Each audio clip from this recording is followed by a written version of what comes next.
You have cookies. Got one more. That's good for now. Hello, everybody. Let me see here if I can get this straightened out. And that. Okay, there I got it. Hi, everybody. Hi, Anthony. Hi, Scott. Hi, Maria. Hi, Daniken and Big J. Hi, Bob. Hi, Dragon Lair. Hi, Derek. Hi, Scott's Aquatics. Hi, Sandy. Did I say Big J? I think so. Hi, Ty. And Ty, you might want to watch this stream that I put out today because it's going to show you what to do in approximately after your painting's been done for about a year. Or you can just remember it's there, or I'll remind you. And hi, Reels. Hi, Ed. Hi, John Larson. Hi, Buddy. Hi, GRB. Hi, Big D. Hi, Jay Jr. And happy Easter, everybody. Did everybody like my little Easter photograph? Hey, Paige, how are you?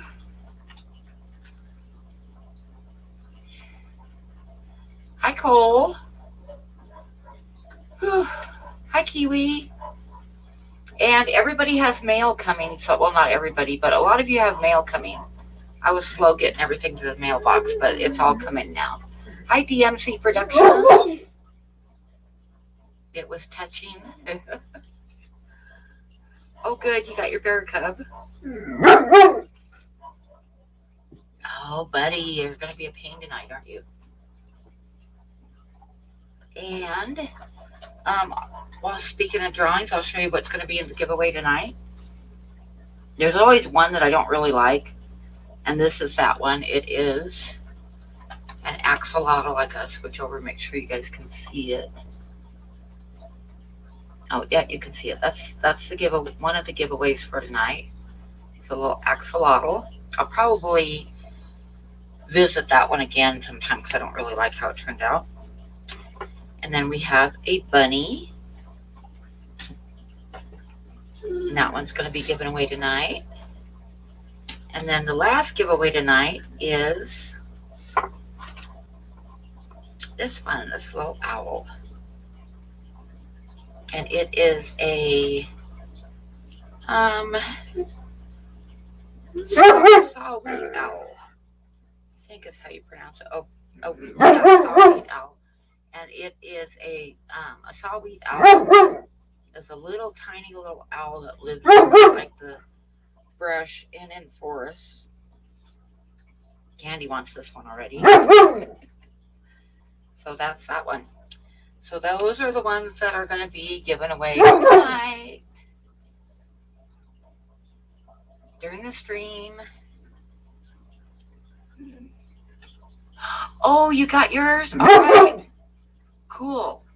I think you have another one coming too, so watch out for it. Okay, buddy. I'm going to give you the last cookies. There's no more after that.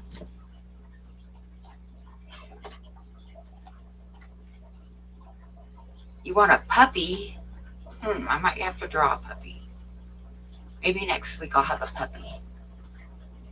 Hey, Scotty. Oh, you have art on the way from Priscilla? That is awesome. Awesome, awesome. You got some on the way from me, too.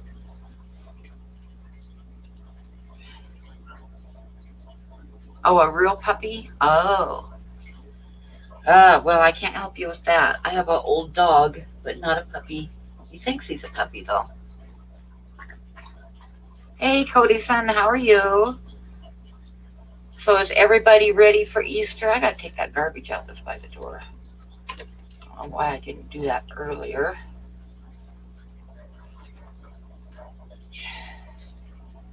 My house is a typical mess. Oh, you got some coming from Sarah. Oh, yeah, from the last auction. Sarah does awesome stuff.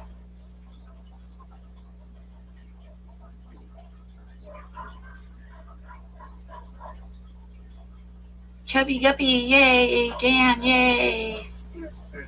Did I run over the bunny? Maybe. And hi, Priscilla.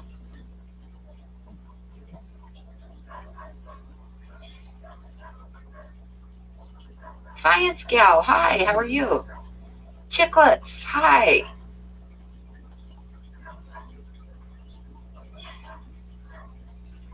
You're getting ready to auction off some crisp high fives.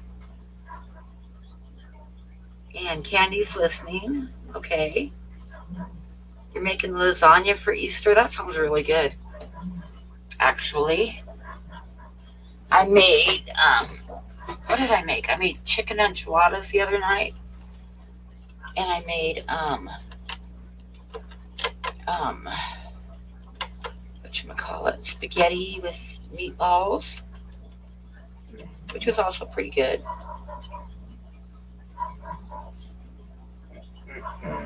Yes, I did notice that today, Chubby Guppy. It's like I wanted to check out someone's channel, and I was a mod. It was in Dan's stream. I don't know. Kitty, you want some treats too, kitty? And they're almost gone. Silly kitty. Silly kitty. You're going to have them all gone. That's it. They're gone. But yeah, I wanted to check out someone's channel, and when I clicked by her name, I had the options of timing her out or banning her and all that stuff, but it did not give me the option to just go to her channel anymore, which I thought was kind of strange. Hi, Benoski. How are you? I can't get the camera set where I want it tonight. And show all my medicine and crap here. My glasses.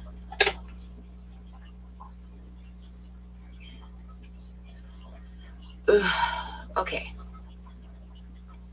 So what did I miss? Lurking and cleaning up. You made round table pizza? That sounds really good. Who won on Dan's stream? It was Thomas, somebody that I didn't recognize, but his first name was Thomas.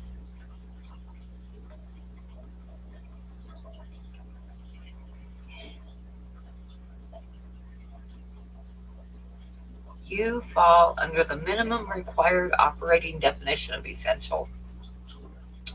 Good grief. I am not essential at all.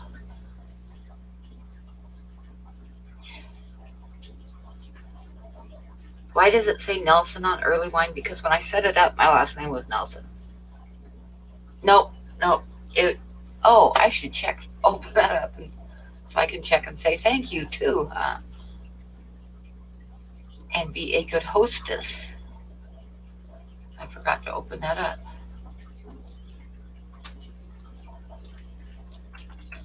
I'm kind of a mess tonight, so just ignore me.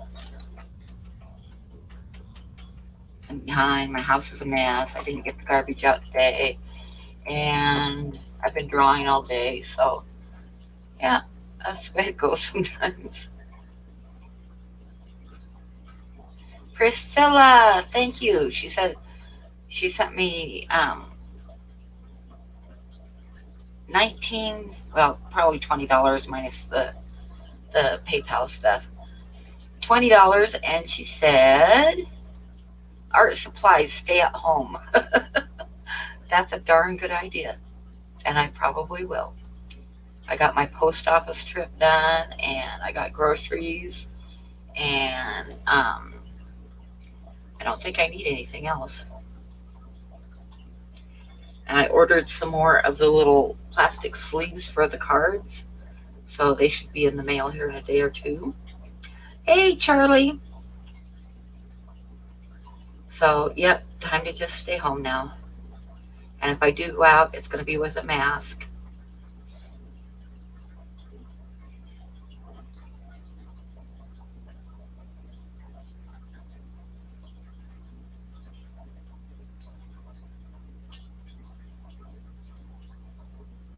No, I'm not going anywhere. I am too much in the high risk category, and Wyoming is too much, not even checking anybody. So who the hell knows how many bad germies are out there.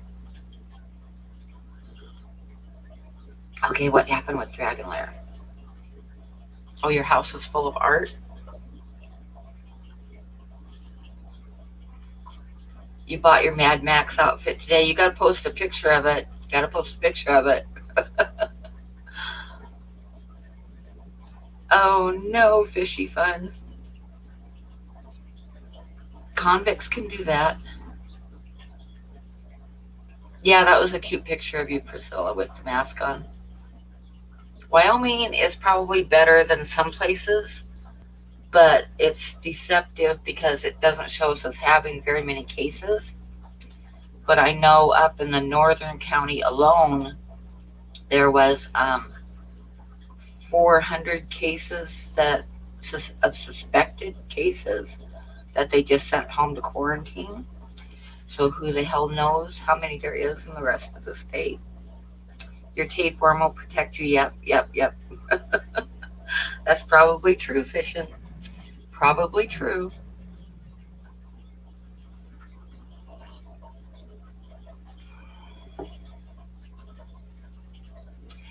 So, what's everybody doing? The people that are staying home, what are you guys doing? I know not everybody is staying home. Cover your mugs.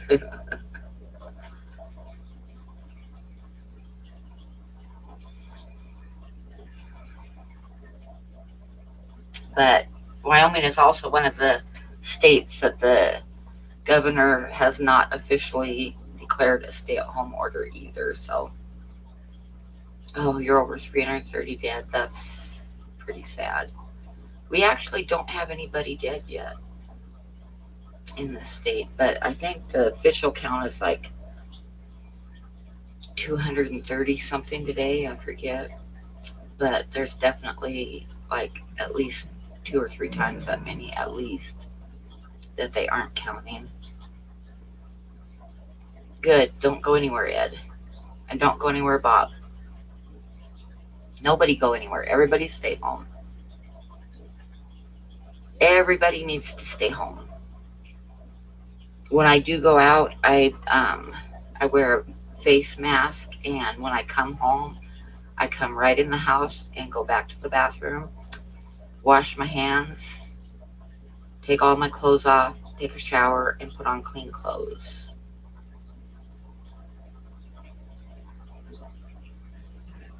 I know everybody looks like a robber, huh? I don't know. I imagine they are charging for tests, but there's none available. I know Wyoming Health Department made an announcement that they wouldn't be testing anybody except for healthcare workers and people over 65, and anybody else wouldn't get a test.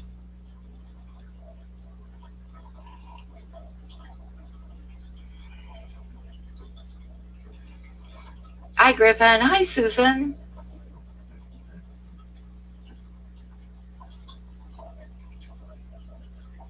Oh, and I didn't say hi, Aquamate, either. Hi, Griffin. And bird watching, squirrel watching, working on fish tanks, and plundering the high seas fighting kraken.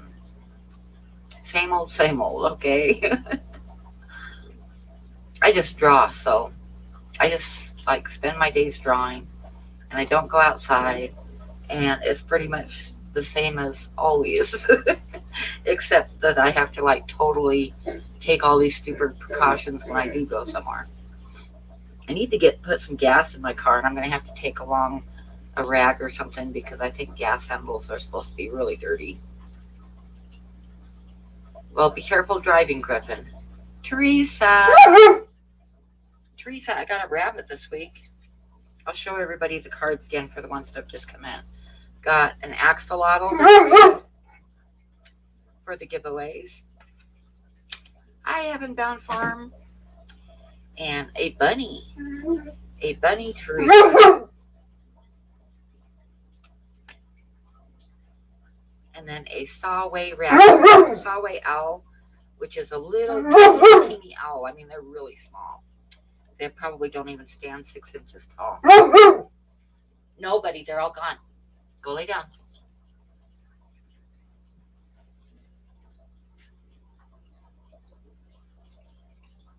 Oh, I've heard that the swab thing doesn't look too good because they stick that thing clear way up your nose and then up some more. Oh, you want the axolotl? Oh, that too. But you said your kids wanted a bunny. So anyway, that's the drawings that we're gonna give away this week. We'll do the first one pretty soon. We're gonna save the owl for last, and so that leaves either the bunny or the axolotl first, which we'll do probably in about 15 minutes. We'll do the first one. If I win at Teresa, I'll send you a photo of it. You're so nice, Josh. Derek wants the owl. I know Candy wants the owl too. I know Candy wants that owl. Hi, Ganna. Doing good. How are you? The owl is a wise choice. Ha ha.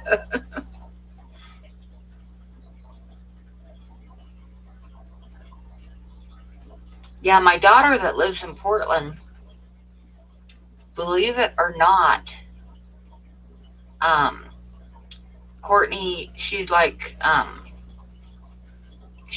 with a family that's got 2 kids that are have immunity problems, and Courtney has MS, like real aggressive MS. So definitely immunity problems and stuff. So they've all like basically just locked down, and they have people that bring them groceries and stuff when they need it, but they just leave it on the porch and go without coming in, and then they'll get it off the porch and clean everything off. But she got a letter from their landlord, who is actually, it isn't even like a regular landlord, it's one of those property management places. And they got a letter saying that they don't have to pay any rent until September. Use the money for groceries or whatever, but they are not taking any rent from anybody until September, which is amazing. Amazing, amazing. Oh, a super PayPal super chat sent. Okay, let me look. I got to refresh.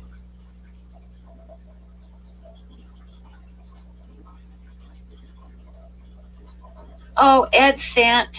Oh, let's see. Priscilla sent $20. Ed sent $10, and um, Chubby Guppy. Yep, Chubby Guppy sent $10.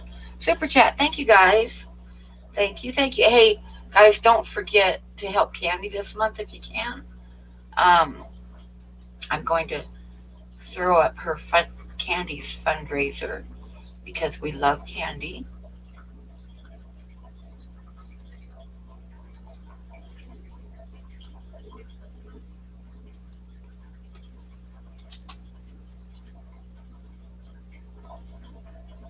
And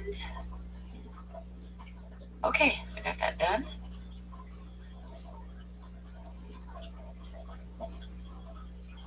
Yes, thank you, Ed and Priscilla and Chubby Guppy. Thank you very much. Hey, Chappie, how are you?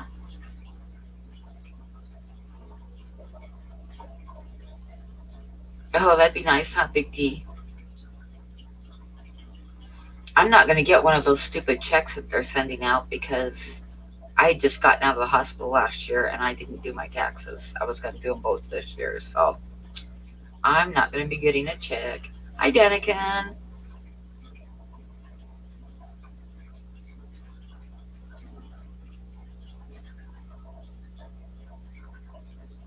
The link is doing the funky thing again.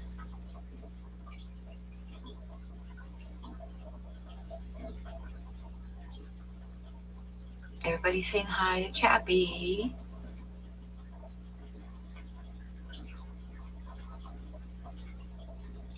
No, they're sending out like checks to everybody.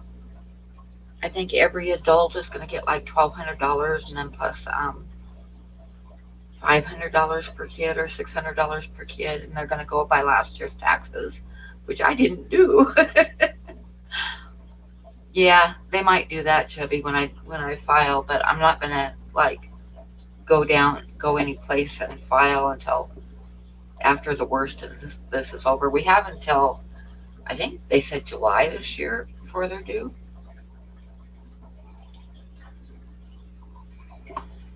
Yeah, that's it, big deal. When I do it, I'll probably get it too, but I'm not going to be getting it in this first wave of checks they're sending out. That is for sure.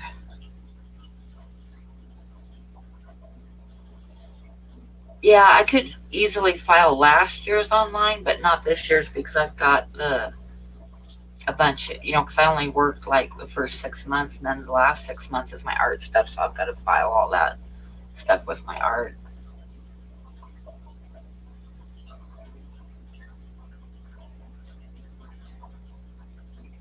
Yeah, that's what I understand, fishing. Well, I certainly didn't make $79,000, so that is a for sure.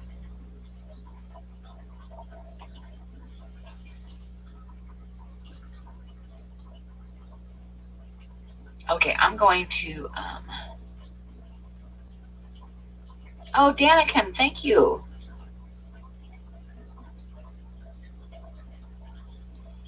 Daniken sent $10 too. Thank you, Daniken, very much. Do you want to come up, Chappie? I'm going to send you the link if you do. Let me see here. I got to.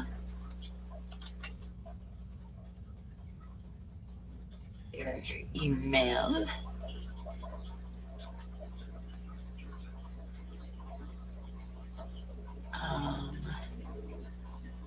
Okay, I did it. Sometimes I do stuff right. Sometimes I don't. So, get the link here. And then go over here. And okay, I emailed it to you, Chappie. I'll watch for if you want to come up. If you don't, that's okay too.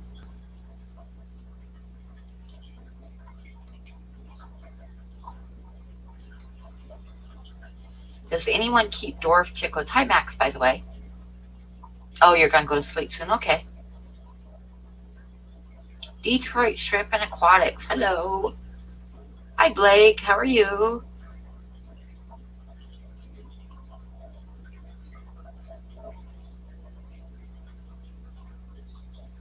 Daylight savings time. Yep, we had our daylight savings time. Are you in? Where are you at, DMC? Yeah, I heard something about that too, Big D. Maybe in a little while, Mad Guy, after I do some of the art stuff.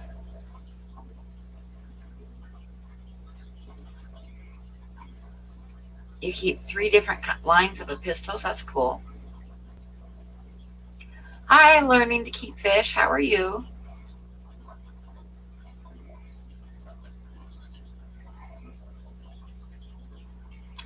They were saying something about some of the car insurance companies, not all of them, but like I know Geico was one of them. Some of the car insurance companies are going to send people refunds too because nobody's driving. So I don't know how they're going to do it or how much they're going to send. I've got mine paid for 6 months, so it would be kind of nice if they gave me a little rebate check, but I don't count on anything like that until I see it.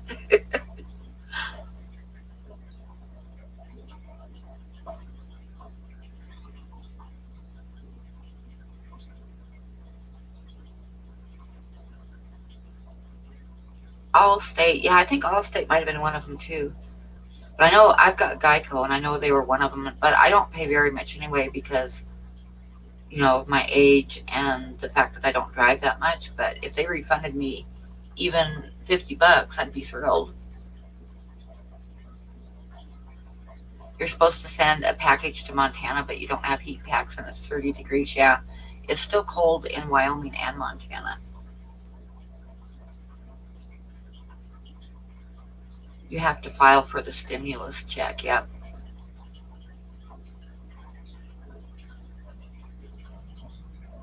Yeah, I pay mine by the 6 months. I haven't heard from them yet, but I wouldn't mind if they gave me a discount.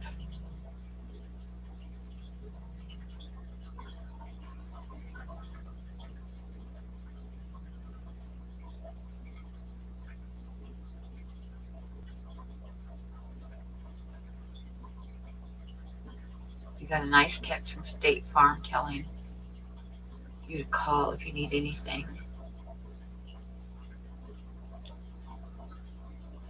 Yeah, I don't know how long it'll. I don't remember. I don't remember if State Farm was on the list or not, but there was like 3 or 4 companies that were going to send people rebates that had their car insurance paid up already because of the fact that nobody's driving.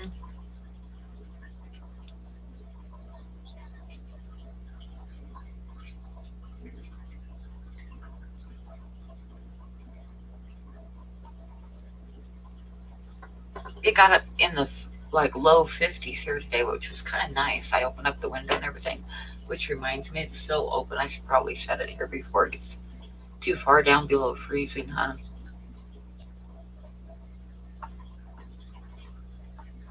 Well, I don't need shells or toilet paper. I mean, I guess the deal with the toilet paper, I saw it on the news last night on one of the news programs. They said the deal with the toilet paper, it was partially panic buying, and it was also because when everybody is at work, they use toilet paper at work and at home. And the toilet paper that they sell for work and gas stations and all that stuff is not the same toilet paper as you buy for your house. And it's not even made by the same company. It's not distributed by the same people or anything. So, so when so many people are not working right now, they're staying home. It raised um, the rate of what am I trying to say? Bob, Candy, help me. It raised the rate of people that use it, the house toilet paper, by like 40%.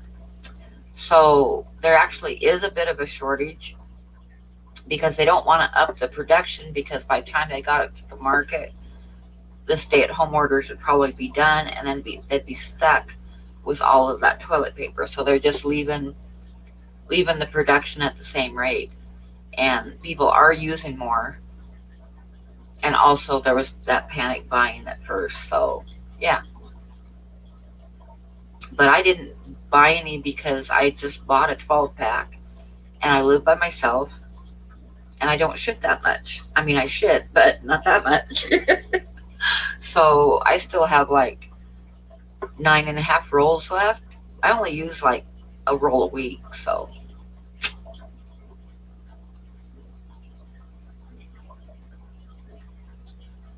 toilet paper and bottled water. Yeah, yeah, yeah. People went stupid everywhere. I mean, you see cartloads of toilet paper going out the door, and I'm like, I have a 12-pack and it's going to last me 12 weeks.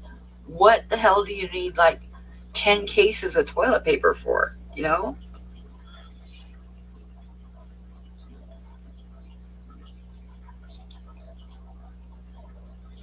John wanting toilet paper.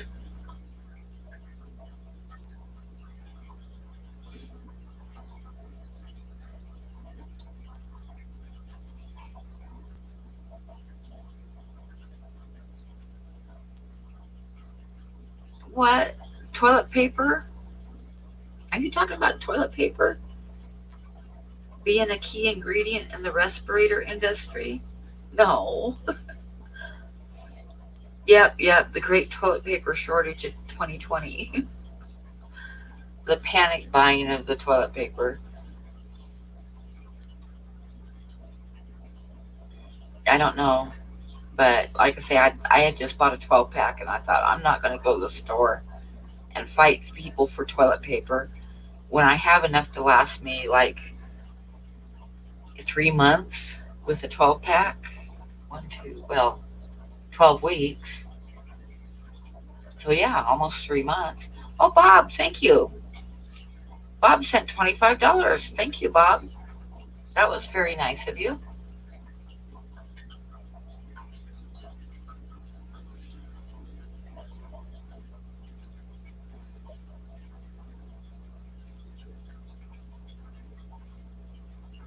It's rough as heck and don't take crap from nobody. Yep, yep. You can always use your phone book. Nobody has phone books anymore. It's like years ago they used to use like Sears and Roebuck catalogs and stuff, and you don't get those in the mail anymore either. I have like probably a big case of coffee filters though, so which actually I use inside when I put the mask on. I put a coffee filter inside of it. Hi, Alex, breeding fish. But I brought the coffee filters home because at work we were throwing them away because when you get a case of coffee, it comes with filters, but the coffee pots that we had at work were great big ones, so the filters were too small. And everybody was tossing them, so I just started grabbing them because I use them for all kinds of little things around the fish room. Like I cut them and put them over air holes of the microworms so that fruit flies won't get in there. I use them to filter the salt water, separate the salt water from the baby brine shrimp. And yeah, so they're handy to have around. So I started bringing them home, and I've just got coffee filters everywhere.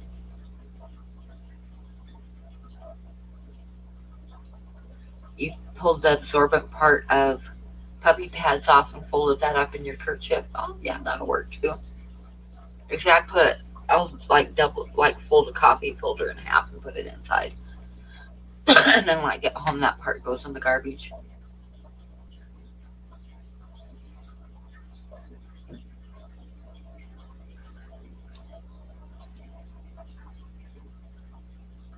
Okay, smoking alert. If you don't like smoking, turn off the screen. Because I'm going to have a cigarette. And then after my cigarette, we're going to give away. Oh, I didn't read the note. Let me see what the note said.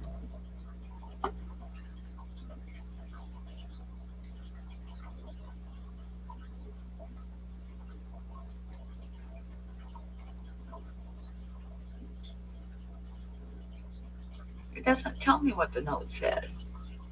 Why doesn't it tell me what the note said? Oh, keep your ass in. Okay, keep your ass in. Yep. You too, Bob. You're just as old as me.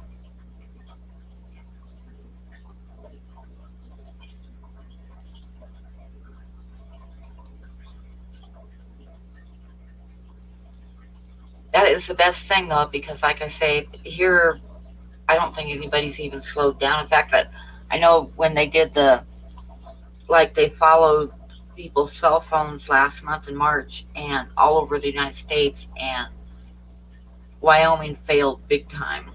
Big time. Like, in fact, the rate of travel in Wyoming increased by 6% over the month. So people are not staying inside. Thank you, Chappie.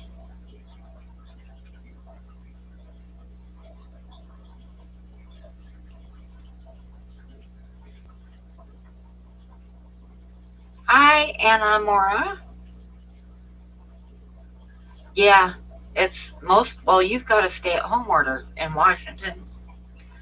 Almost all the states do, but Wyoming just happens to be one of the red states that does not.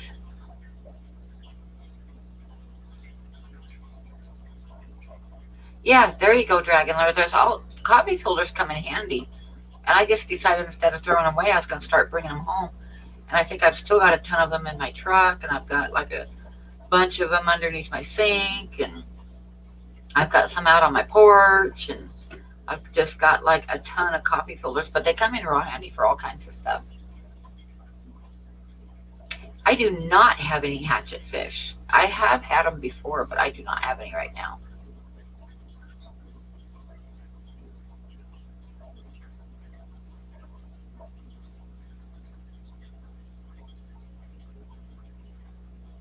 Domestic violence. That's because everybody's staying home with each other.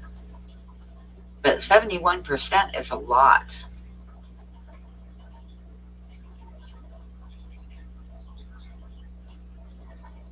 There you go, Kiwi. If you have any coffee filters, put them inside of the scarf, because coffee filters actually, I told my daughter Courtney, because she got a couple masks made for when they do go out. Right now, they're just not going out at all. It would be real dangerous for her to get it. And she got some cloth masks, and I told her if she needed some coffee filters to put inside of them, I would send her some because I had a bunch. So this was on Facebook. Hi, Whimsy Crick Art. How are you? So anyway, I told her that I had lots of coffee filters and I'd send her some to put inside of her mask. And somebody got on the line and said coffee filters don't help at all. So I did a Google search. And what I found out is that coffee filters provide medium protection. Just cloth by itself is low protection. So hell yeah, put some coffee filters inside of your mask. Oh, a figure 8 pufferfish would be really cool. I like pufferfish. Hey, Jessie, did you get done with your run?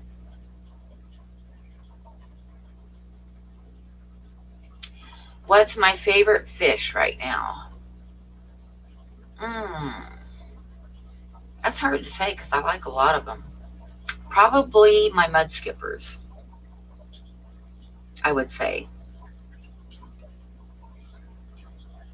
I'm doing good. Are you staying inside and safe, Whimsy Crick? And here I am. I've still got my cigarette in my hand and haven't even lit it yet. Oh no, Bob. Oh, poor little guy.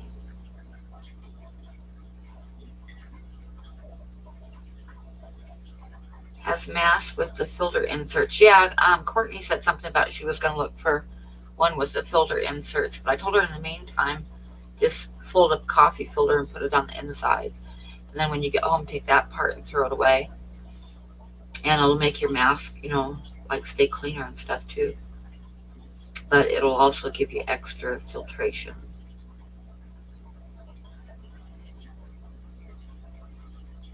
Why that fish? Because they're so damn cute. They remind me of Muppets. The Muppets with the little eyeballs sitting on top of the head.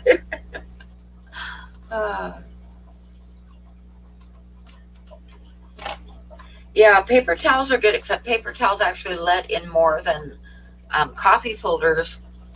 Actually will keep stuff out unless they get soaked. Like when you're making coffee and it's got to pretty well fill up with water before it starts dripping. That's because it doesn't let the moisture through until the whole thing is soaked. So they're a pretty good barrier for droplets.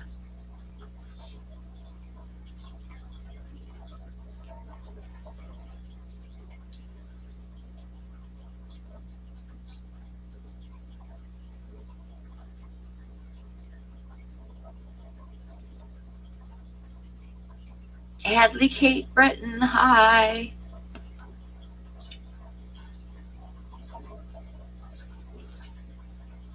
I know it won't. YouTube is just a mess right now, and they aren't sending out notifications very well. And but part of it I think is because they have just like a skeleton crew because of the virus. So most of their crew is not working. Just enough people working to kind of keep it going. Hey, Mr. Fisher. And it's just kind of a mess. Yeah, the go to channel is broke, definitely.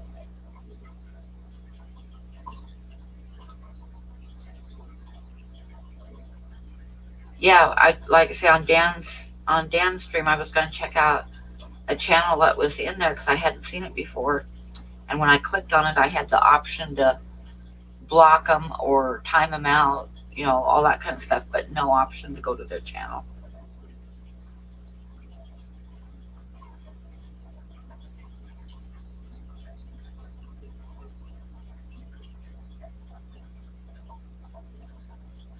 Yeah, the if someone sneezes or something like that, that it's little tiny droplets, and they eventually fall to the floor, but they can hang into the air for as long as 3 hours. So you definitely want to wear a mask.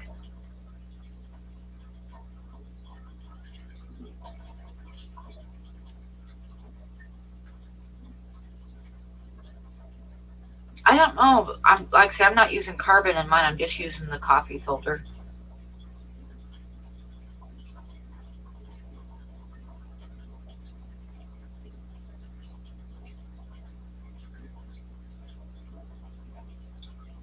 I need to get some.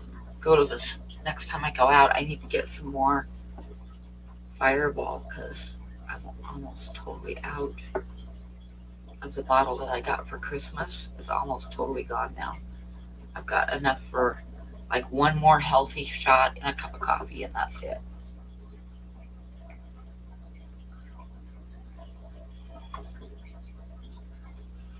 Yep, you can block them or report them, but you can't just go check out the channel.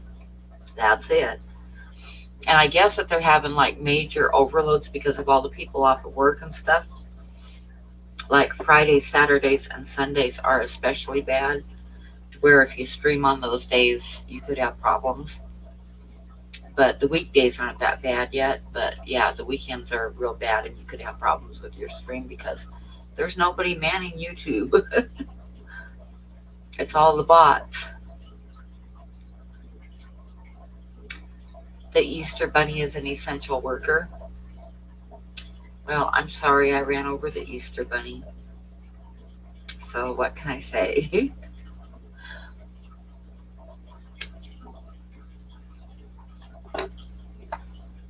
Okay, I'm going to have a cigarette, then we're going to give away the first drawing.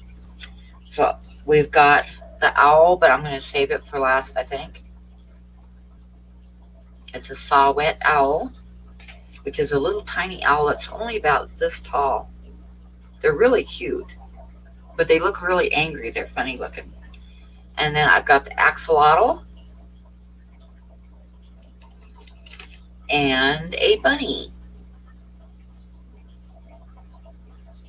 So we'll give away either the axolotl or the bunny as soon as I finish this cigarette. So you guys can let me know which one I should give away first.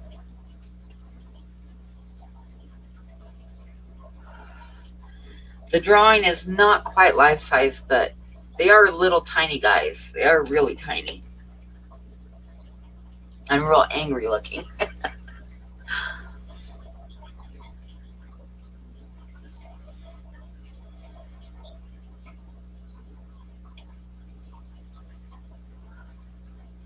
Yeah, I heard today too that a dog got it in China.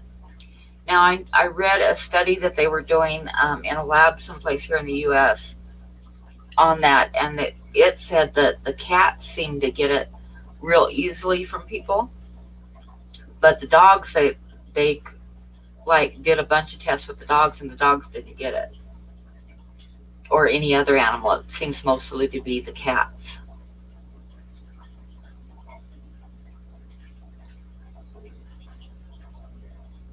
Hey, you guys, don't fight over the I'll do the axolotl first, but no fighting over him. Yeah, a tiger in the Bronx Zoo got it from one of the handlers. One of the handlers gave it to the tiger, and then the tiger passed it on to the other big cats that were around it.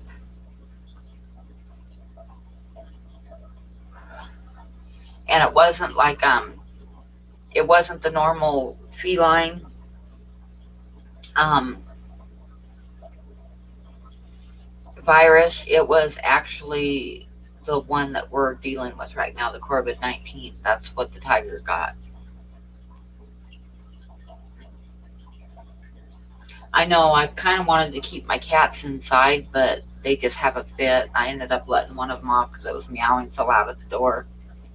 So I let it out, but I shouldn't, because what I'm afraid of is that they won't let any people near them. But what if somebody else's cat has it and passes it to my cat? Can I get it from my cat? I'm not sure.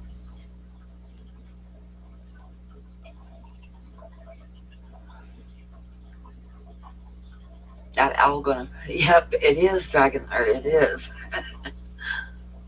It is, all three of these drawings are on bark paper. The axolotl and the sawway owl are on a like a dark piece of bark paper, and the bunny is on a real, like a real light piece. It's almost like parchment paper, but it's handmade bark paper. And yes, they're on acid free paper.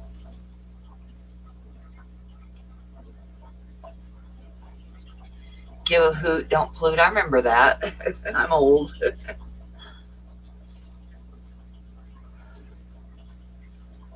And I don't know how many of you even know who he is, but I was quite sad last night because John Prine passed away. And John Prine is like, not everybody has ever heard of him. It's almost like a cult following, but he was really awesome. And my kids grew up listening to his music. It was very good. And I'm very sad that he passed away from the virus. I think the only hit song, or not hit really, but the only song he ever had that made it to the radio, I think, was Dear Abby, a song he did years ago called Dear Abby. He did his music was almost kind of like bluegrass, but real heavy on the grass. And he did a lot of songs against the Vietnam War and stuff back in the day. Oh, I would have loved to have seen him. My kids actually, my two of my daughters have gone to see him, but I've never had the opportunity. I never had the opportunity to see him, and I would have loved it.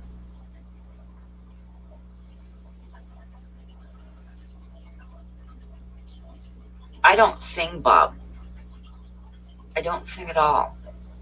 Now, if I could play his music, I would sing along with it, because the thing about John Prine is he had such a horrible voice that you could sing along with him and sound fine.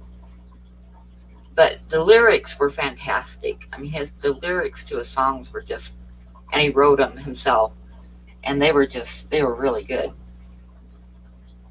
Okay, so Dear Abby went, Dear Abby, well, I never thought that me and my girlfriend would ever get caught. We were sitting in the back seat just shooting the breeze, with her hair up in rollers and her pants to her knees, sighing, just married. That was one of the verses to Dear Abby.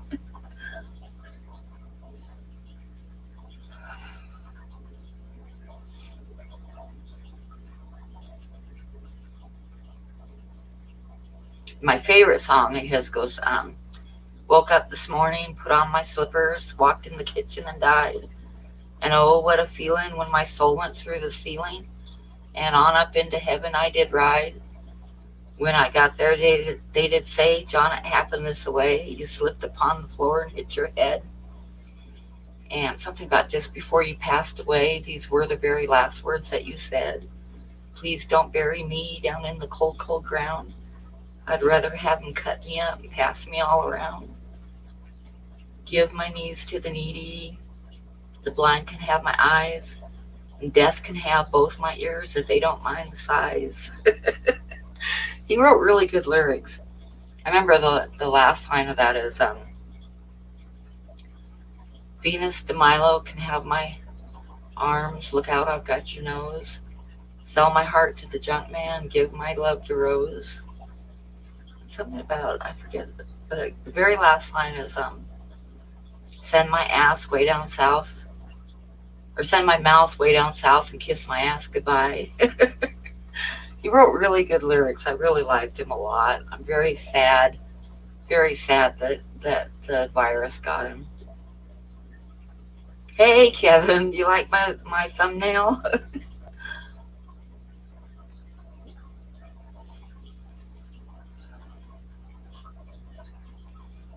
Thank you, DMC. Alex, breeding fish, hi. I should check super chats again, just in case, because, gotta say thank you. So give me a second here. See, it's a good thing I checked, because Scott Gordon sent me $20. So thank you, Scott.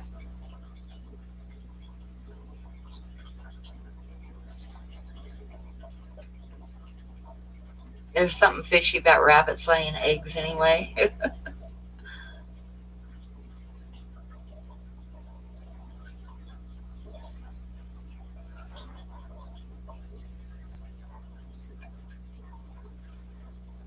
Okay, so who wants to do the drawing for the axolotl? Are we ready? So I'll show the drawing that we're going to give away. Even if it didn't say Punchie, you would know whose thumbnail that is. Oh, hi, Mark. How are you? Okay, hurry back, Derek, so you don't miss the drawing. Okay, so this is the drawing that we're going to give away right now. Hi, Dee. Yeah, I know I got smoke in my eye. And let me think of a number.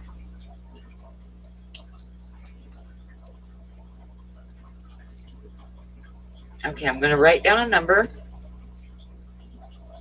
on a card.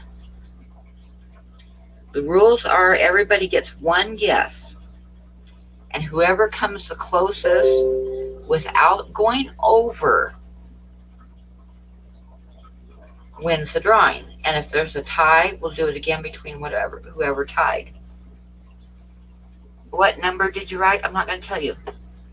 So the number is going to be between, and you got to wait till I hit start, till I type in start.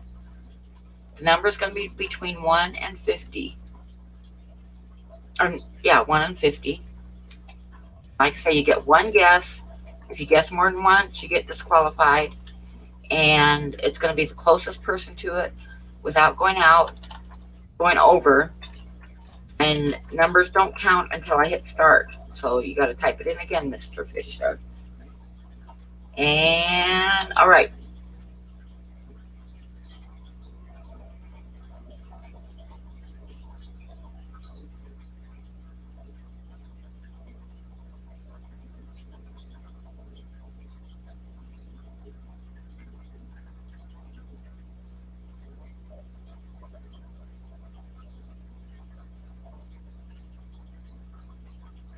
And I don't know if that's everybody or not. No, still got some more coming in.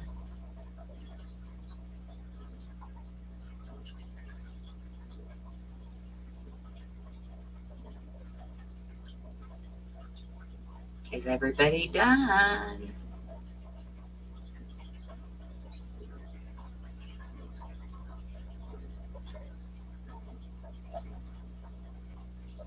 Hi, Dampadom.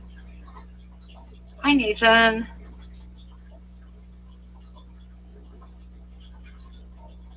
Okay, I think everybody's done. I know who the winner is because somebody got within one number. Okay, so I'm going to type in stop. If you haven't got a number in, hurry up because I'm about ready to hit stop. And okay. Okay, so the number for the axolotl is number 11. And John Larson guessed number 10. So I do believe it's John Larson. I'm going to double check really quick. But I think he's the closest without going over. Yeah, Mr. Fisher I thought was going to win it first, but like I say, John Larson, he got number 10. And that's it. John Larson won that one. So I'm going to write this on the card, and then John, you need to send me your mailing address. And it doesn't matter if you're in the States or not. Someone guessed 11. Oh, Sean had 11. Okay. Oh, okay. So Sean got it. I missed the number 11. Why did I miss it? I see 10. How did I miss? Oh, he did. I see it right there. Okay. So Sean got it. So Sean, you can send me your address on Facebook.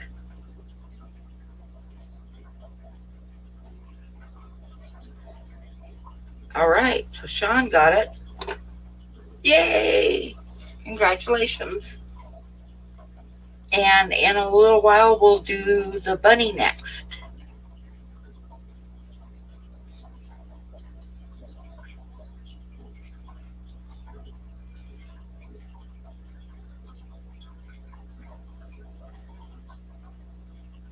Yay, Sean.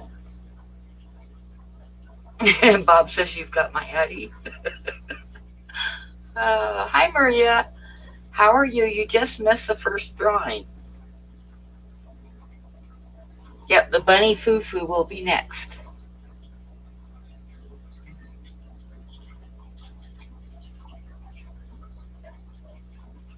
And let me see, it's 9:59 now, so about 10 o'clock. So about 11 o'clock we'll do the bunny in an hour.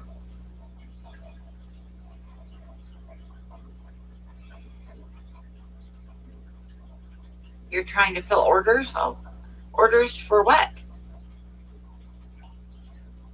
I bet you made something cool. Yes, you can, Alex. So on the next one, you can definitely enter, because it doesn't matter, because all it costs me, because they're small and they're inside about like a hard plastic case, like a baseball card holder protector. So all I got to do is drop them in an envelope. So to send them international, all it costs me is an international stamp. So totally anybody can enter. Kiwi's won twice now, and she's in New Zealand. Aquamate won one, and of course he's in Australia. So yeah, you can most definitely, everybody is eligible to win one.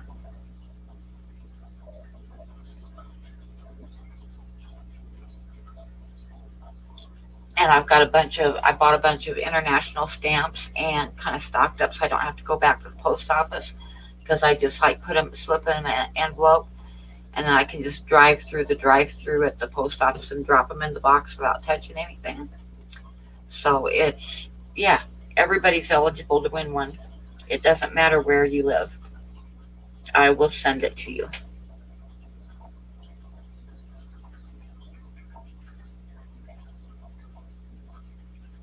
Yes, you're too late, Daniken.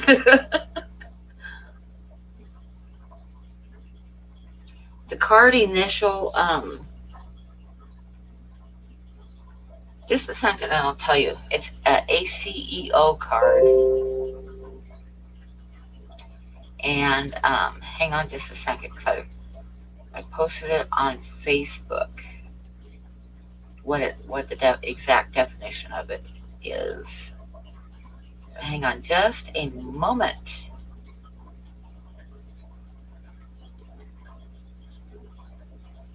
Because this is the description of what they are.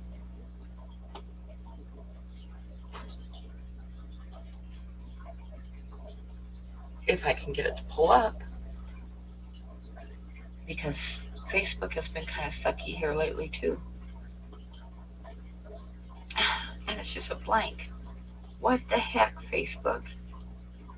I've got a description.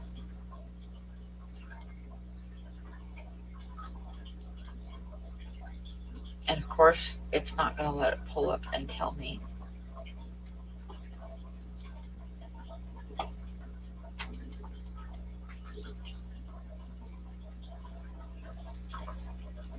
And there is a specific description for it.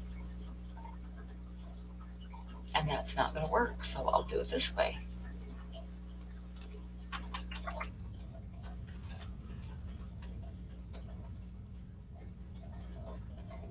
and we'll Google it.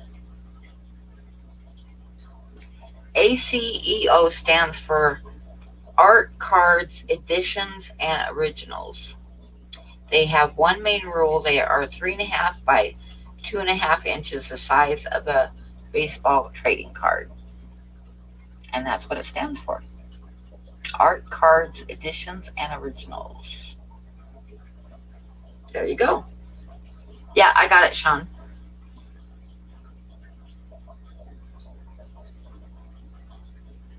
But mine are originals. I guess some people do like, prints for them, but I don't do prints for them. Mine are all originals. Because I figure it's a nice way, when I'm not giving them away and I'm selling them, I don't sell them for that much. So it's a nice way for somebody to get an original piece of art without breaking the bank. And I kind of like that. So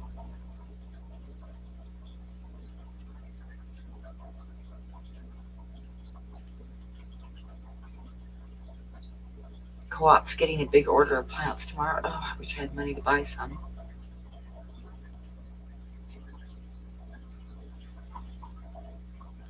And they were originally created for like artists to exchange. But and people started selling them. There's a bunch of them on eBay stuff too, and a lot of people collect them from different artists. It stands for A Coffee Enthusiast, obviously. That too. Hi, Colette.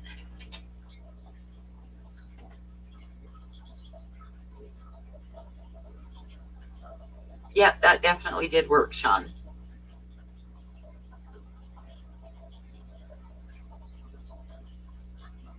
Wait until Friday. He must be having a big sale, but I can't really afford to buy. I can't really afford to buy anything right now. I've got to try to catch up on my bills because I haven't gotten any letters from anybody telling me that I could be late on stuff. So, although I haven't paid my storage unit yet, and I got like a late notice on that, and he added a little note that if I needed to work with him, he's perfectly willing to work with me while this stuff is going on, and to like send him an email. So, oh, you aren't having a sale? Plants are just coming in. Okay.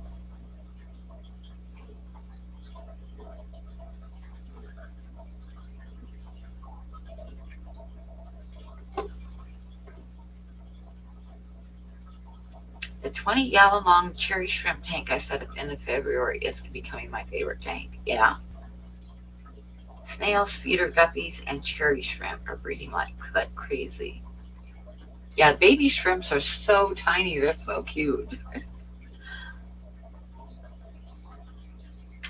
You have plants, extra plants, Bob? I need some plants, but wait until it warms up, not too much, so we don't want plant soot.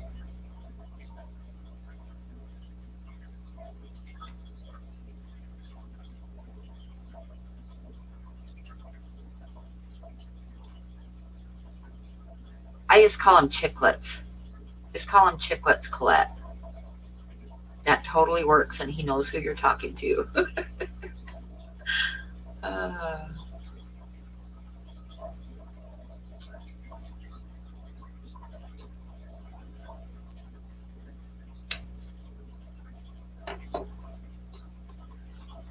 oh, nope, I've got plenty of that, Sean. Plenty of that.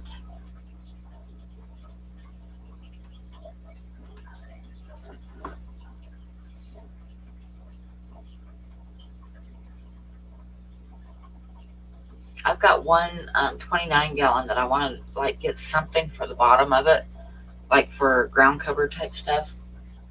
And I've got lots of um, dwarf sage, but I want to do something different in it. And then I've got another 10-gallon tank that the main plant for the bottom is um,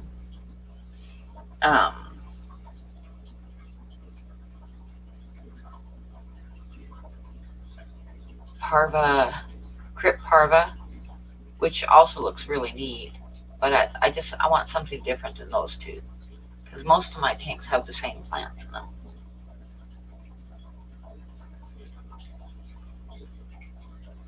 Oh, I could use some pothos. I like pothos.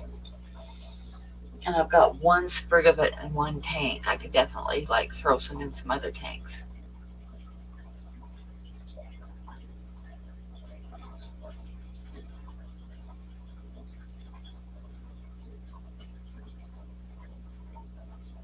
But I've got two 40 breeders I'm going to be setting up here pretty quick.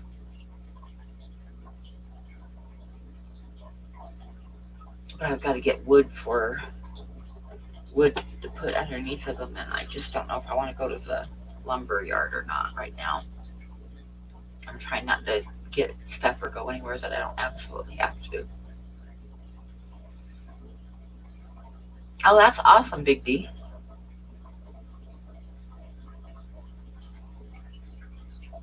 You've got tons of water lettuce. I'd like to try some sometime because I like the way the roots go way down in the water. I've got some red root floater and of course duckweed.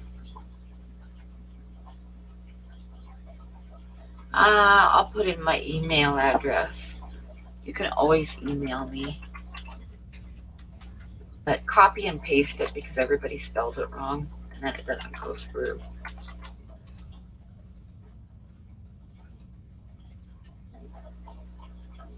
Your shrimp are all male and gay.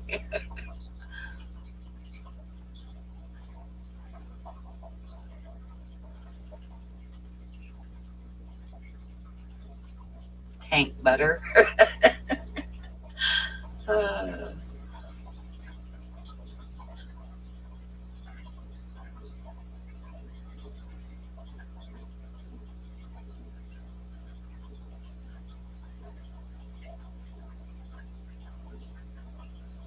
I like the tank butter. That was good.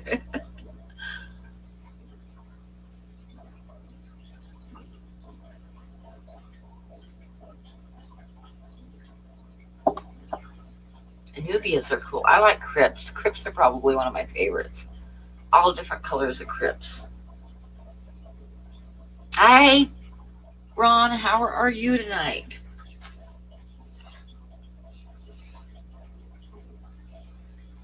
We're just kind of chatting away in between giving away drawings.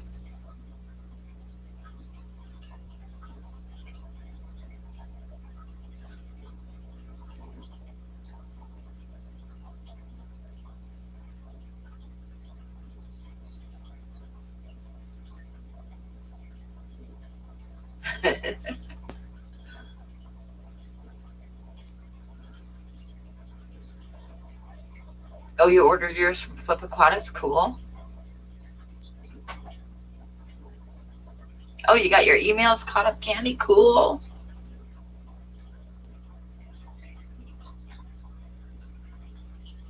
Hi, Pet Sodics. How are you? The cat is running around being a devil. The devil cat.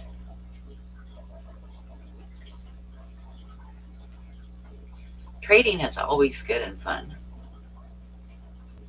I don't know what we're going to do about the camping trip yet. It is the middle of September. I have a feeling things will be probably mostly died down by then, but I bet you will still be wearing masks and stuff. Hello, Last of Winter's Writer's Creed. How are you tonight? Thanks for stopping by.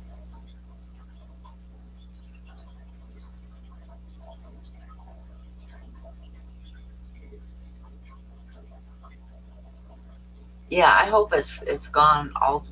It's until they get a vaccine for it, though. It's going to keep coming back, and they figure it'll come back in the fall. But I think they're thinking like November,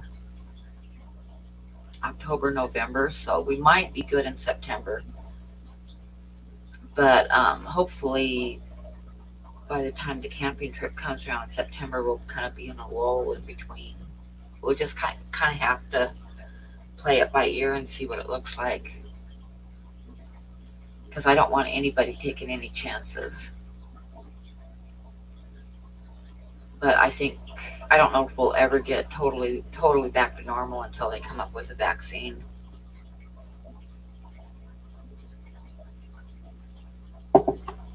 Yeah, I'm kind of afraid that it might just kind of be hanging in the background, but we'll see. Hi, Nathan Fishboy.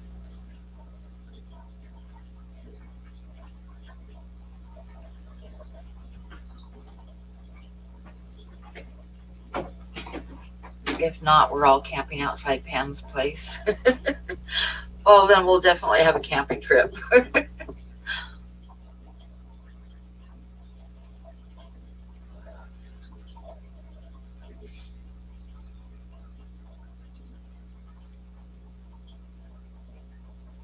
You're ready to be back to normal, plus you just want to go back to work so you can buy shell dwellers. Yeah. Yeah, wait until August and see what it looks like. From what I've been reading and stuff, most of the experts think that come like June and July, we're still going to be burying people.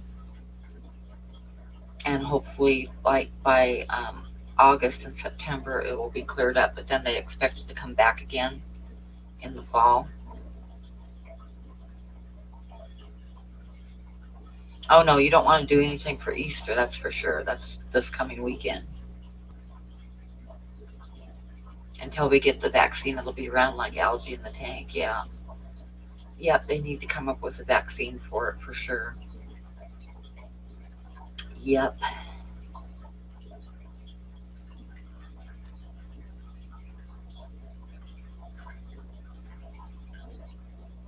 Oh, that would be awesome, Bob.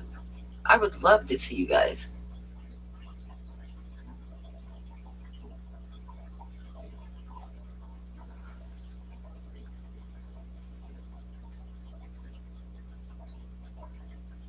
But like I said, I have a feeling that this summer it'll probably be semi-normal, but we'll all still be wearing masks and stuff. Hi, Sharpies. How are you?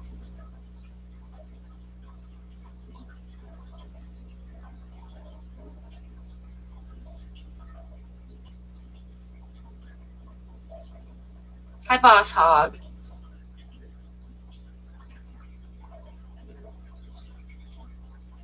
You went to sleep, Jesse? Did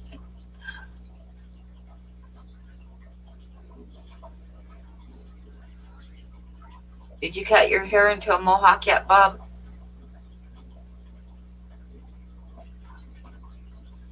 Yeah, that's probably worked out for the best, Big D, definitely.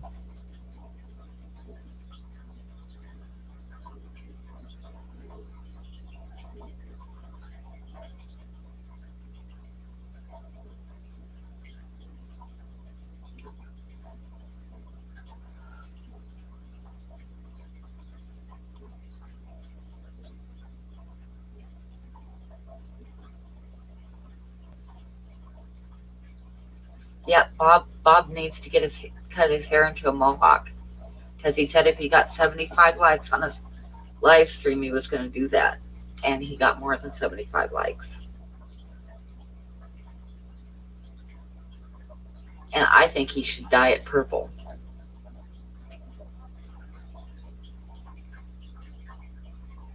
and then get some flesh colored tights and do his live stream.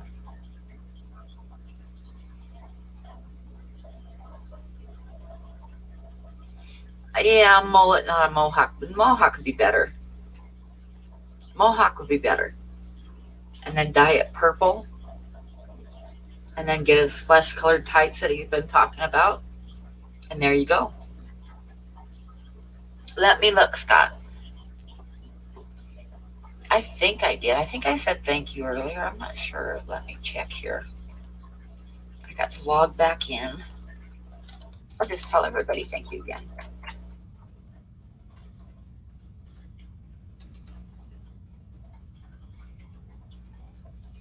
Scott Gordon sent $20. Thank you. Bob sent 25. Thank you. Um,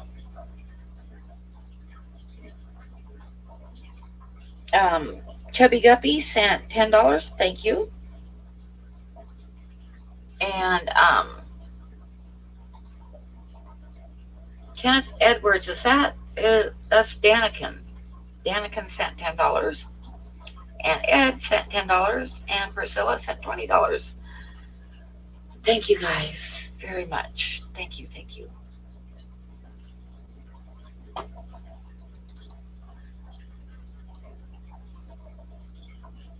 And I'm going to post up Candy's GoFundMe because I can, and I'm going to.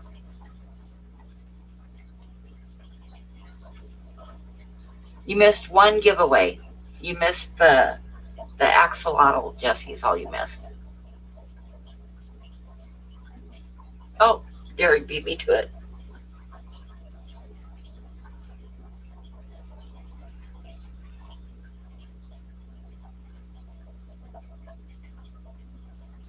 You have 100 trays in a 25-gallon?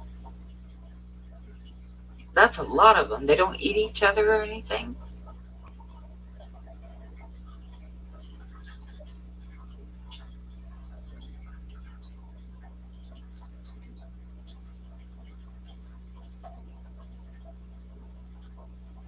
Your Petco guy was a kid back when you had a pet store and hung out with me there. That's pretty awesome, actually. Okay, let me look. Make sure I got it.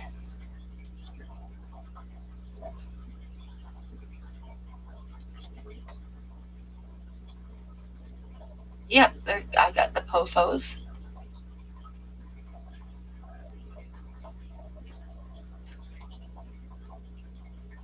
And it says, well, let me see.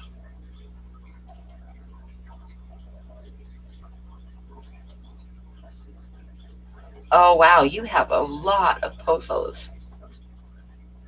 Dang, look at those roots hanging down. I love the roots hanging down into the water. I think it looks awesome. Nice tanks, too.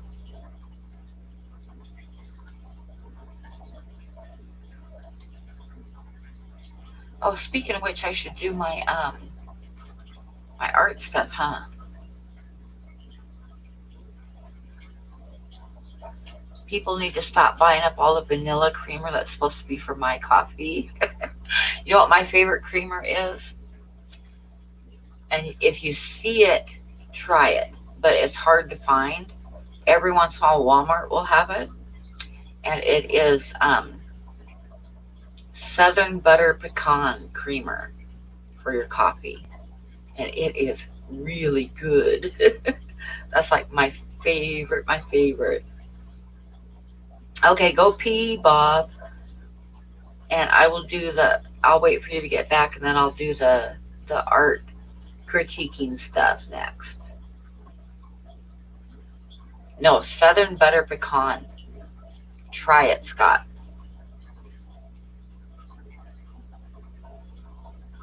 That's just awesome, Dragon Lair. Oh, Bailey's would be really good too if I could afford it. Bailey's is getting expensive. Paige got you caramel macchiato. How do you pronounce that? I should remember how to pronounce it, but I've had too much Fireball.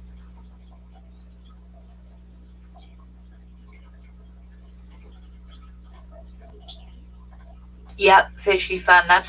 I got one time, I had a really nice 75-gallon Planet tank. And I love blue. Like, I love anything blue. And I stopped at this pet store, and they had a blue crayfish, one of the electric blue ones. And they told me that it would be fine in my Planet tank. It destroyed my Planet tank. And not only did it destroy the plants, but I got up one morning and turned on the light, and it had a rummy nose in one pincher and a neon in another pincher.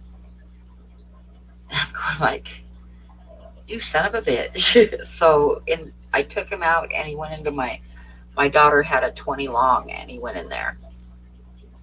And she loved him, but I hated that thing because it totally destroyed my tank.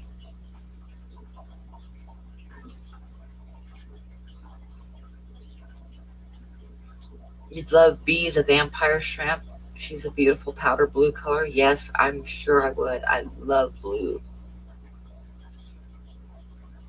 Hey, Muppet.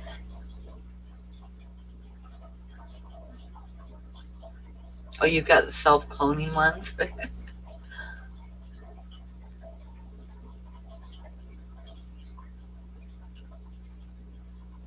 Yeah, the crayfish, the electric blue crayfish was really pretty, but the guy at the pet store told me that it would do fine with the fish that I had, and it would do great in a planted tank. And no, it destroyed the plants. It dug little caves all over the place and uprooted stuff, and it fucking ate my fish.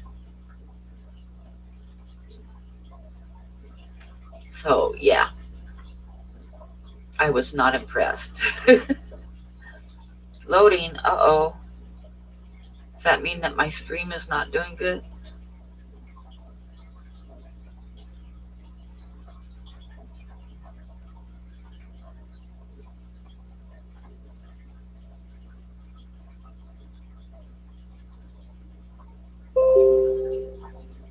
Hmm.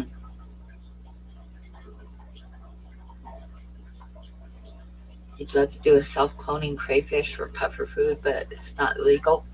I wouldn't mind getting some, but they would have to go in a tank with no plants because I just not wouldn't mess with them with plants. I I might have been stupid once, but I did learn my lesson.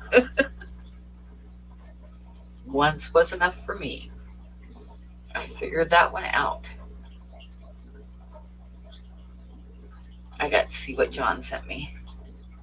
Probably a picture of his crayfish. Oh yeah, that's or the shrimp. But he's actually really pretty. I like him. I like him a lot. Hmm. A blue vampire shrimp. That's pretty cool.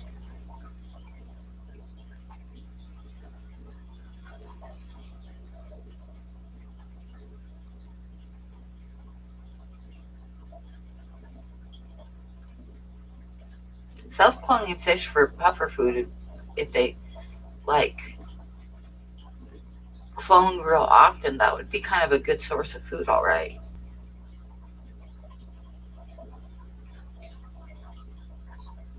Oh, me too, Candy. Plants are awesome.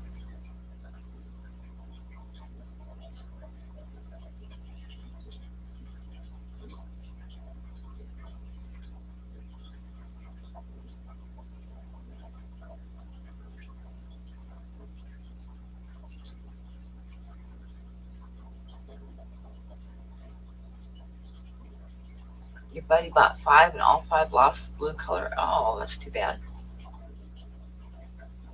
I love blue.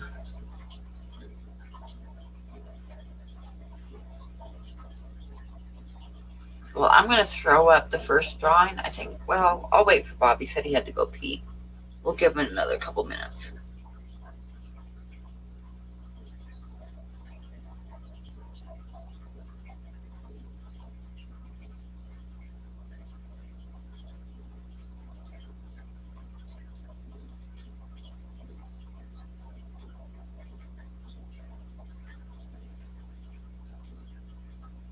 Oh, that makes total sense that they change color depending on the food because even animals do that. It's like flamingos.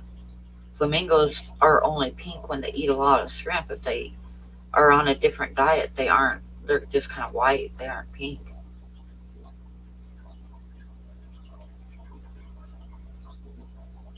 And I'm not sure what they ate, but the trumpeter swans that would come through in the spring, they always had like yellow necks and heads, and I'm not sure what they ate, but whatever it was that they ate down south in the summertime turned their necks and heads yellow.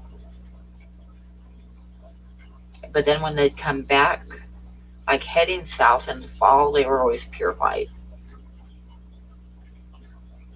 Hurry up, Bob, my coffee is calling.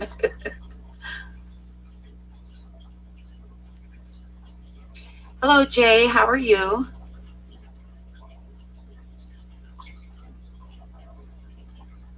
Hurry up, Bob, I'm waiting for you to get back, and then I'm going to do my art critiquing stuff real quick.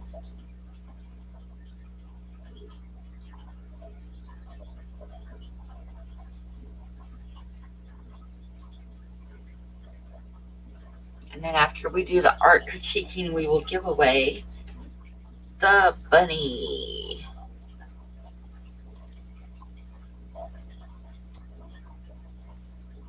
Oh, it's blue-green algae that the flamingos eat that turn them pink. I thought it was shrimp, like little freshwater shrimp.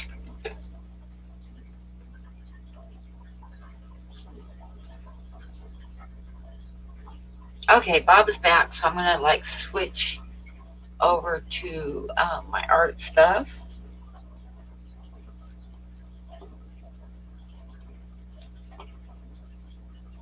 Not that it's that exciting or anything, but it just kind of gives me something to do until the next drawing.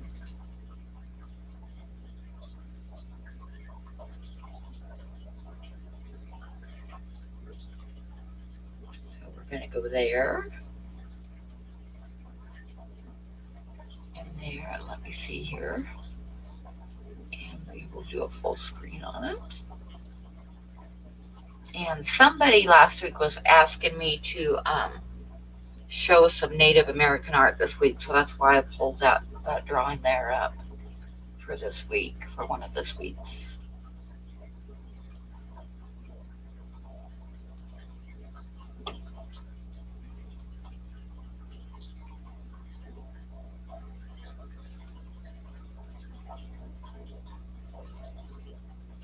And hang on just a sec here, I'm checking some stuff. Okay, so let me go back to that. I forgot what I called this drawing. How do I always forget the names of them?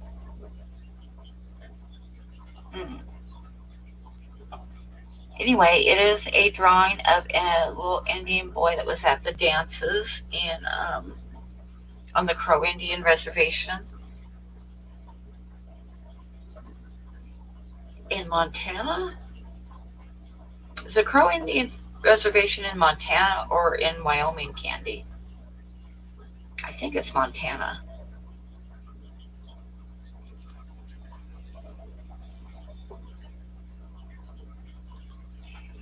He's holding like a little flute thing with holes in it. Yeah, Montana, that's what I thought. Okay. Yeah, he was at the Crow Indian Reservation at the dances. It was like super, super hot day. I went there for like 2 days in a row. There's not a whole lot else to say about it. I just pulled it up because somebody asked me to show some Native American art. And I sold this one right away. As soon as I like posted it, it was gone. It was kind of funny though because I posted it in like an art group on Facebook, and they had like a monthly contest. You didn't win anything. They just picked out their favorite art, at the end of the month and made like a big deal of it. Hi, Holly. And I got a message from one of the people that ran this art group, and she apologized and said that one of the judges, I'm good. One of the judges wanted to know where I got my reference photo because they thought that I'd copied somebody else's reference photo. And I'm sure what happened is somebody else, another artist or somebody, was at the dances and took pictures of the same kid.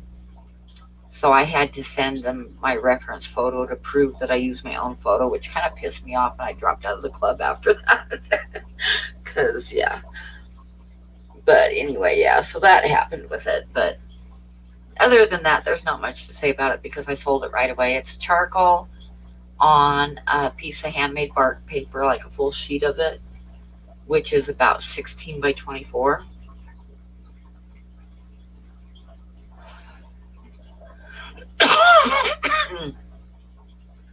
And I kind of like the paper because it kind of worked into the flesh tones real well.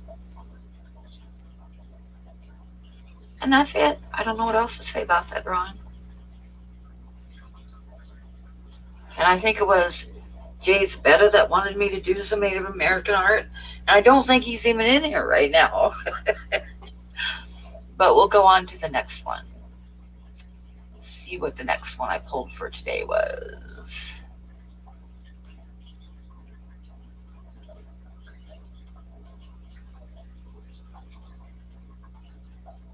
It always takes a second to get to the next one.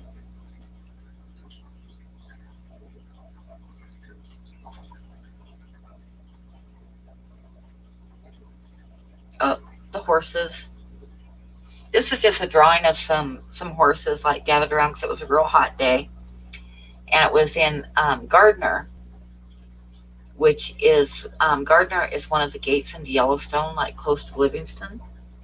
And once a year they have this big deal that's a horse roundup, where one of the ranchers has a bunch of horses, and they're not like really nice looking horses.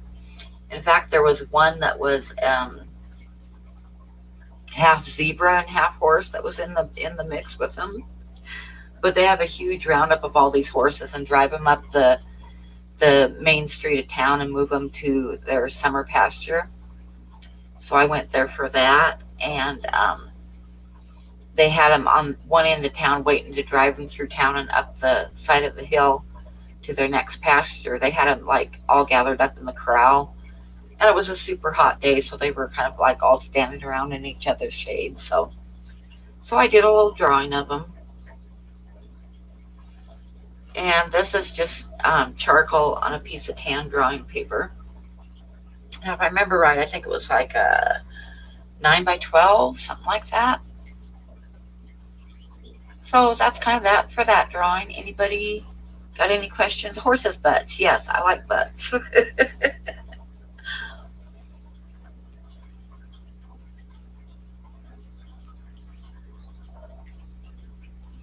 I saw something about that too. That he was going to take a break after a drunken incident. He like apologized on fish tubers notifications. I think he made a post apologizing, said he was going to take a little step back away from YouTube for a little bit.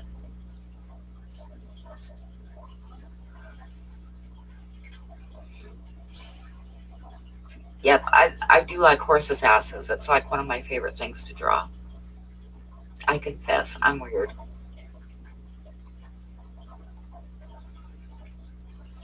I get a spray fixative, and I think the one that I use the most is from Winsor & Newton.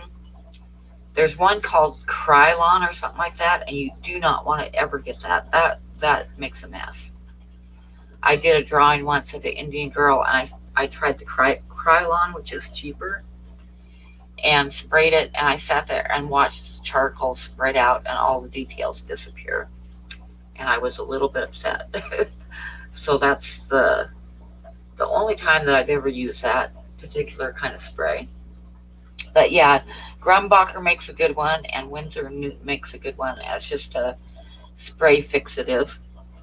You've got to be somewhat careful with it. Because of course you want to get it on there evenly. But if you use it on colored pencil, yeah, the Krylon's fine for stuff like that, but I will not ever get the spray fixative again. But when you spray it with fixative, colored pencils you've got to be careful with. I always take, because I did a drawing one time of a bull. I'll show you that one maybe next week. And I got it all done, and it had some really nice, like, I did it in colored pencils, and it had some really nice, like, bluish purple shadows and stuff. And when I sprayed it, the bluish purple turned violet. And I don't mean like a soft violet. I mean like the stamp, USDA that they stamp on packages of meat. It was that color of violet.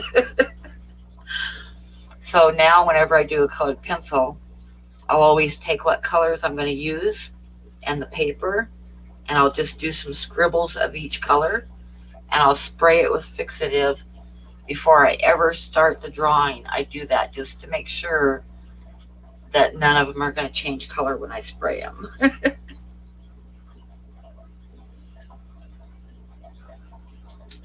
Thank you, Sharon.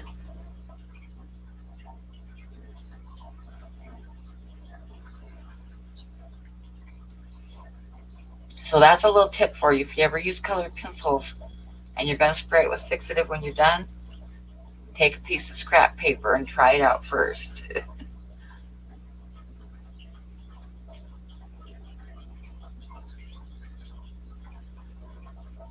The handmade bark paper that I use it for the colors and stuff in it, and the swirls, and every piece of paper is different. And that's why I use it, because I love, you have to work with the paper, and it just adds another element. I really like it. The artist cards are just kind of quick sketches, Derek. I mean, honestly, they don't have that much detail in them. Oh yeah, I do have an art supply link from digblick.com, and you can get anything you want, just like at Alice's restaurant.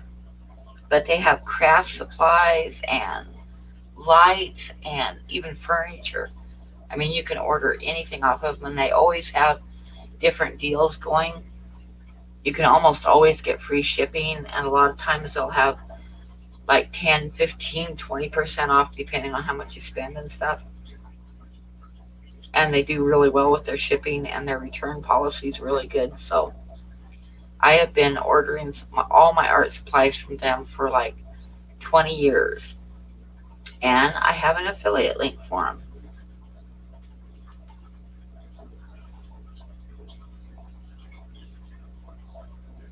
So, okay, we'll go on to the next and last one. And then we'll probably do a drawing to give away the bunny. So let me get over to the next one.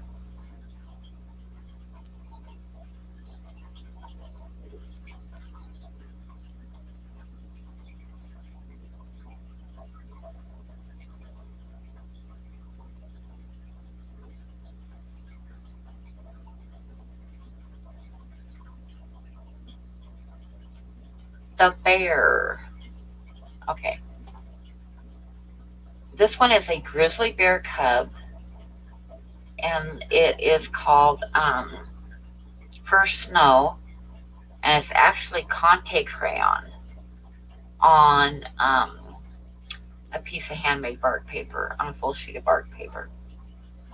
And I think the reason that I did this is because one of my friends / customers told me that I would never be able to draw snow on a piece of bark paper. He said snow just won't work in a drawing. You can't do snow in a drawing. You have to do oil painting to do snow. So, that's like throwing a red flag in front of me.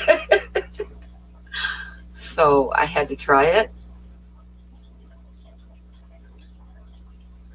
So, like I say, this is a young bear cub and the first snow, and she was like batting at it and stuff. The bear's name was Lucy, and she was at the bear sanctuary where I used to work. Oh, I'll have to check that out, Dragonlar. But Lucy was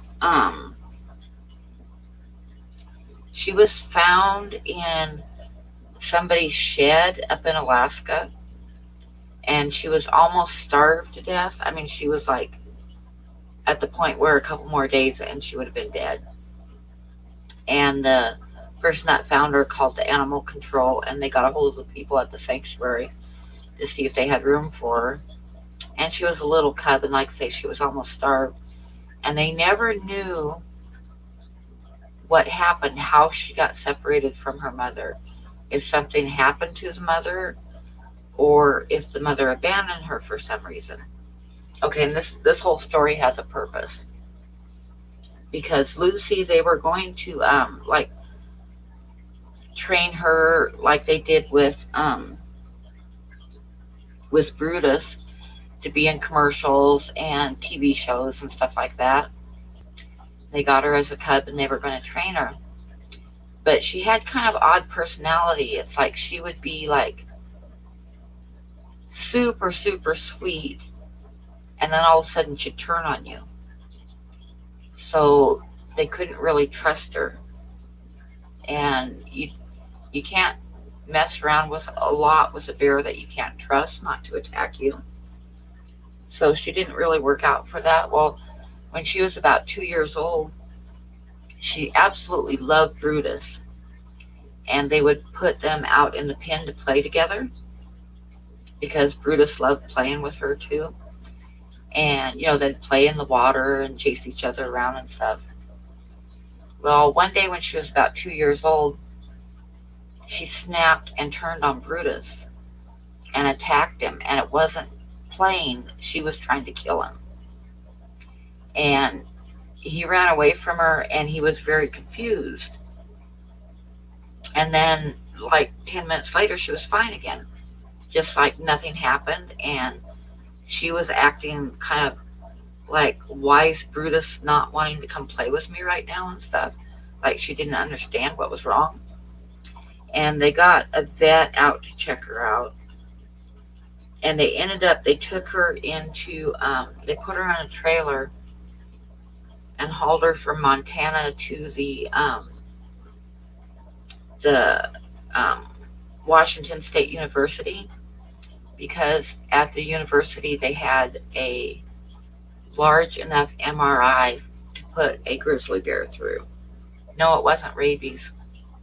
Nope, they put her through the MRI, and she had 2 brain tumors, one on each side, and they were cancerous. And she died about a month after they got her home again. But yeah, and they figured it was a very rare kind of cancer. And they figured she was probably born with brain tumors. And actually, if you know animals and think about it, that was probably why her mother probably abandoned her. And that was probably why she was found in the first place. Because more than likely, animals know when something's wrong with their babies, and they will abandon them. And I never said anything to the people that own the bear place, but I really think that that's what happened, that's why, how they got her, is that the mother had abandoned her because there was something wrong with her. Yeah, I think they can smell it, and she might have attacked her mother more than once, because the way that the brain tumors that she had, that's what happened is, because people get it too once in a while, I guess. And you just will turn on people, or, like she would turn on her mother or any other animal and then not remember it afterwards. It's like she just didn't know what she'd just done. So, yeah, it was sad. It was very sad. When they brought her home and she was really sick and she was dying, and they left her in the trailer and were taking care of her, and Brutus would get up on top of this hill thing where he could look down over the side, and he would just sit there and stare at the trailer, because he knew she was in there and he wanted her to come out and play with him. So anyway, I'm sorry about that. That's kind of a sad story, but it kind of goes with the drawing, because it's a drawing of Lucy. And it goes to show you that animals get things wrong with them too, just like people.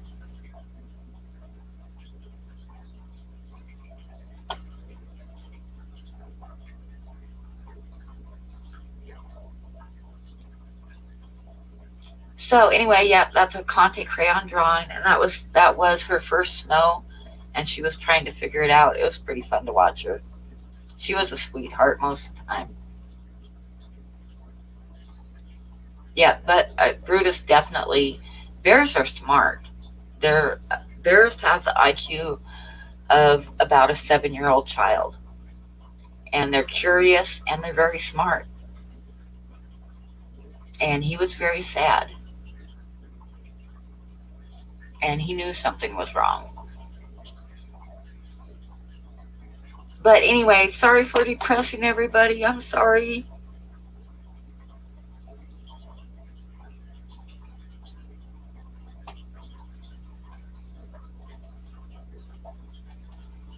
But let me get over here and we'll take that off.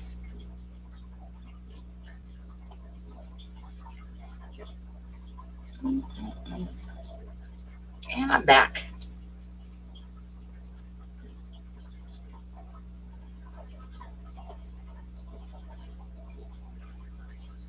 Yeah, you don't want a grizzly attacking you, that's for sure.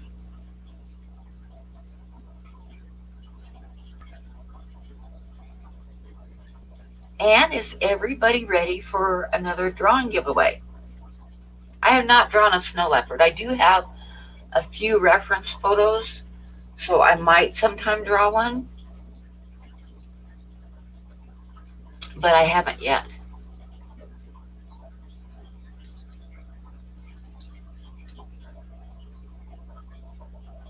Yes, if you win. Oh, we're going to do the bunny now. So the bunny is the giveaway that we're going to do next. Since it's Easter, I had to do a bunny drawing.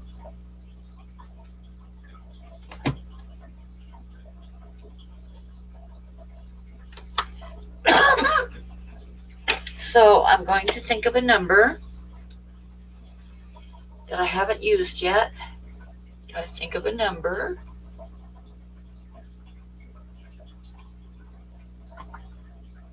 I do payment plans all the time, chicklets. Okay, let me think. Oh, I'm going to do it in Sharpie so that you guys can see it easy. In a Sharpie, and I got to think of a number.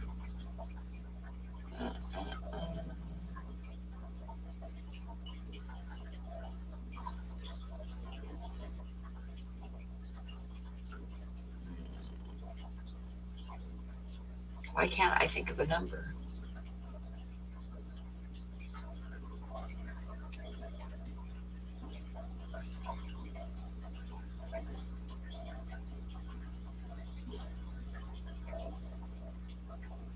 Okay, so this number is going to be between 50 and 100. So the number is a number between 50 and 100. The rules are, yeah, I do payment plans all the time, Derek. So the rules are that the person, you get one guess each. The person that comes closest to it without going over wins the drawing. Hi, Crystal. Wins the drawing. And if there's a tie, then I'll do another tiebreaker number between the people that tied. And I will send them anywhere. It doesn't matter where you live. You could live in Australia or England or China or wherever. It doesn't matter. I'll send it to you. So there's no limitations on that. And as soon as I type start, yes, I wrote down the number. And as soon as I say start, everybody gets one guess. If you guess more than once, you get disqualified. Okay? So I am going to type start. And the number is between 50 and 100.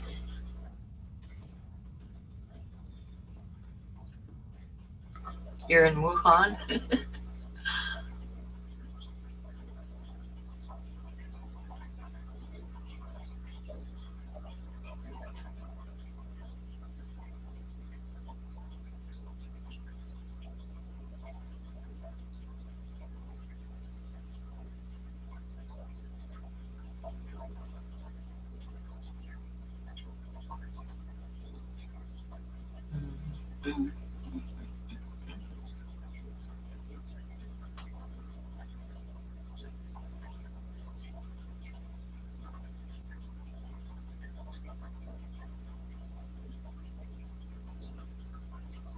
Honeybee, hi, and hi, James.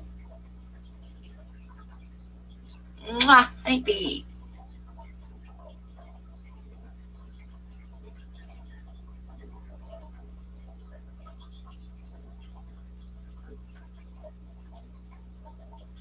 Okay, has everybody got their number guess in? I'm going to have to scroll back up and check all the numbers. Or you guys can help me with it. I'll tell you what number it is. I'd better type in stop. Everybody, make sure you got your number in. And 987654321. Okay. So number that I picked is because everybody keeps saying kept thinking I was going to do 69 and I never did. So I did 69. So I don't know why everybody thought I'd get 69, but I did it. Got 69 on this one. Okay, so let's see who's closest here. And everybody can help me if you want. We got, and you can't be over. It's got to be the closest one without going over. Maria got 64. Derek got 66. I see a 56. Any number bigger than 66? Closer than 66? Oh, GRB got 66 too. So right now it looks like we have a tie between the two.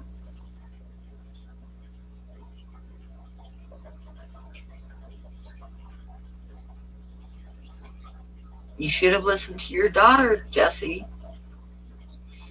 Okay, so we got GRB and Derek are in a tie. From what I can see. I know, Jessie, you should have listened to her. When you said that, I was like chuckling to myself. Okay, so we got a tie between GRB and Derek. So I'm going to pick another number, and just the two of them get one guess each. And so, yep, it's a lightning round.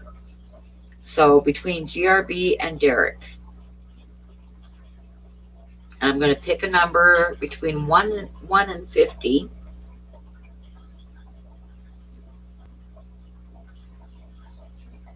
And the one closest to it without going over. So there's just the two of you on this. And I'm going to type start. And it's between 1 and 50. So go for it. Between Derek and GRB.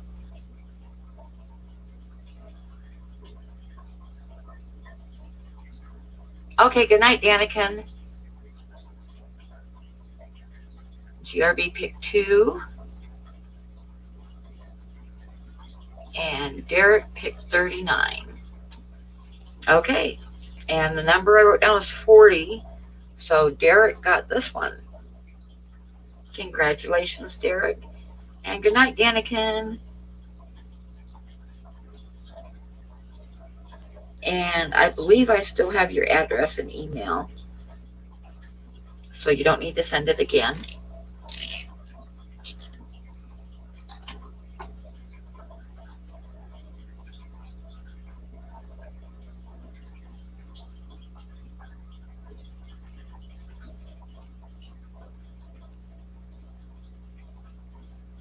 So, okay. So we got one left to give away, which I'll give away probably in about an hour or less. And it's going to be this little owl. It's the last one for tonight.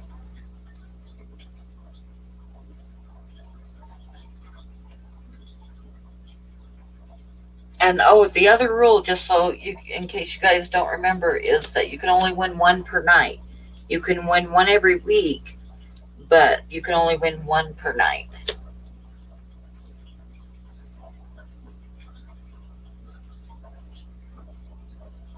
But like, say if you already won one and you wanted to keep guessing, you could give it to somebody else if you wanted to, though. But each person can only win one per night. Derek is sitting on a horseshoe. How many have you won now, Derek? I think that's the third one, if I remember right. Jesse's got 2, though, too.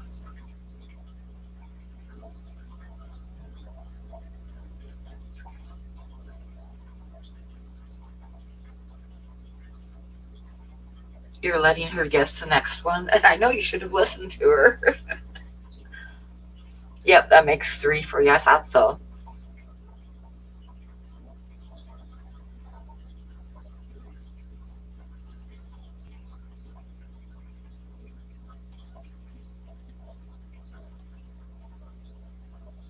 So what else do we got going on?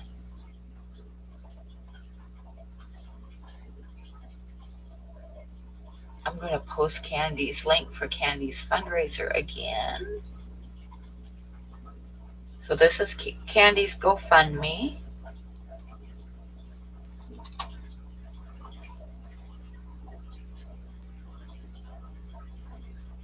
Yes, Sharon, I live in Wyoming, in southern Wyoming.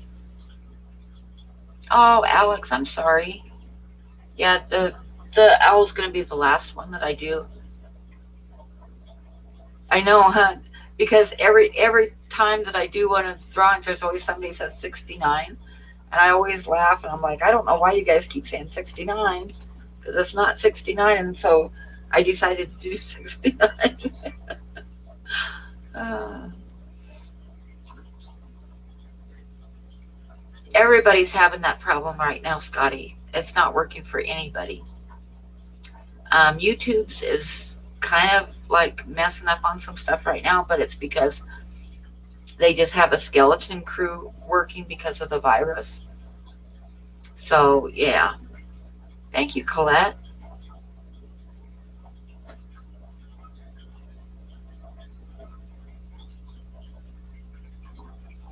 Parts of Wyoming are beautiful, but where I live, it's just kind of like high desert plateau type of area.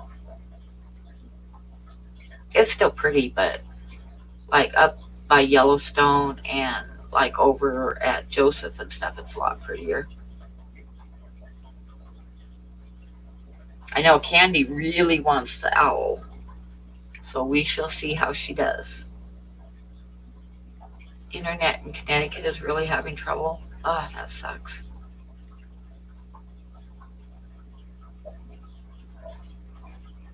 Yeah, I haven't had any trouble with my internet. YouTube's been having trouble mostly on the weekends because so many people are home and using the internet that YouTube's put out a couple warnings on like on the channel page saying that they have patience because they're having trouble right now because there's so many people online.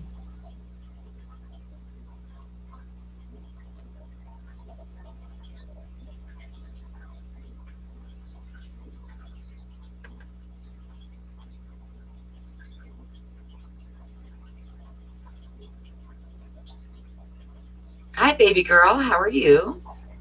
I don't think I've seen you before, but welcome to the chat.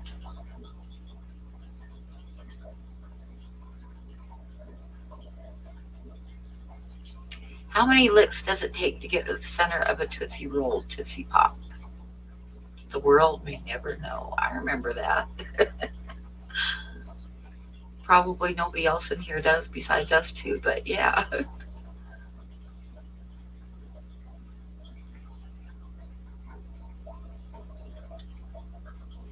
Oh, Candy's got to win one pretty soon. So maybe it will be the owl, or which actually didn't turn out too bad. Or maybe it'll be. I always try to do one bird every week for Candy, so the owl's my bird for this week.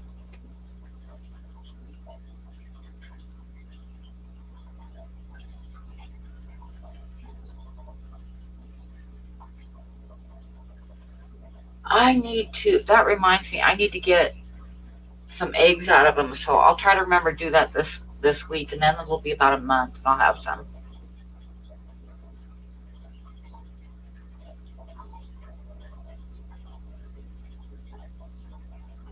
I was gonna do it last week, and I totally forgot. So, yep, I need to get a batch of eggs out of them again.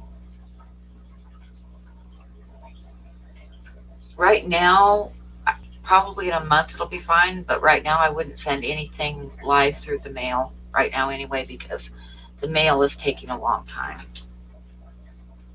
I mean, it's just, I don't know if they aren't sending out as many trucks or what it is. I'm sure it has something to do with the virus, but anything sent in the mail is taking a while right now. You thought Hooters was a wildlife preserve? Okay.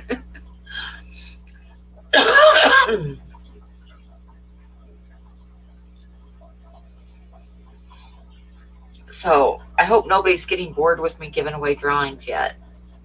If it gets to a point where you guys don't really want the drawings, just let me know. Oh, thank you, Fishy Fun. I should maybe next week I'll do that again.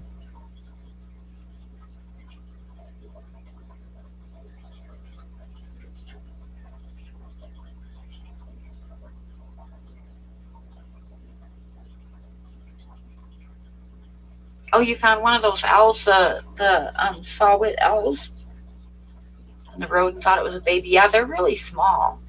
Like like probably like about like that. I mean, they're really tiny. They're small little owls.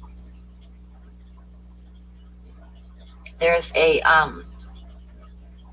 uh bird sanctuary in Bozeman that just does like raptors, and that's where I got the reference photos for that owl because I had a little one that its wing had been broken and wouldn't heal, so he was kind of like a permanent residence. And when they went places for shows and stuff, they always took him along, and he always looked so angry, but really cute.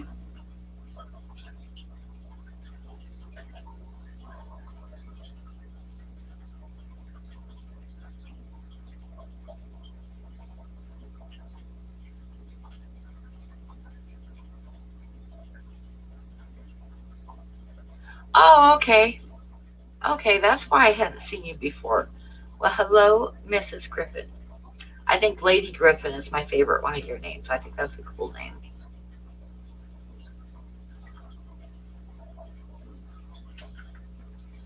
Oh, barn owls are really pretty too. But those saw-whet owls are just like, they're so tiny, they're cute.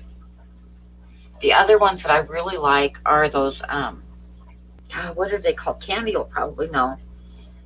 They're the little ones. I used to see them in Eastern Oregon all the time. And they'd be like in burrows on the ground. They like had holes in the ground, and they'd sit up on top of the little mound of dirt. And they were really cute too. And snowy owls. I also love them. I have not painted a snowy owl yet, although I do have some reference photos. And one day I will. You know what owls I'm talking about, Candy? I think they're just called burrowing owls or something. Yeah, burrowing owl. Yep. They're really cute too. I like them. They aren't very big either, but they're a little bit bigger than the saw-whet owl. I think the saw-whet owl is the smallest owl there is.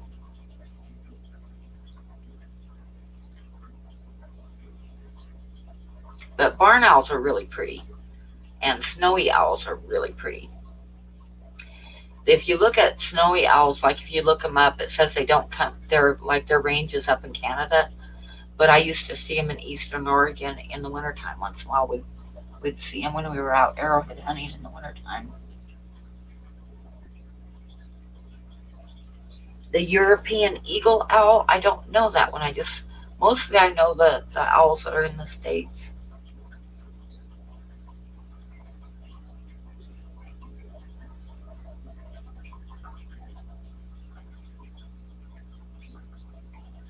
Yeah, that's right. That's what Harry Potter had, was a snow owl, huh?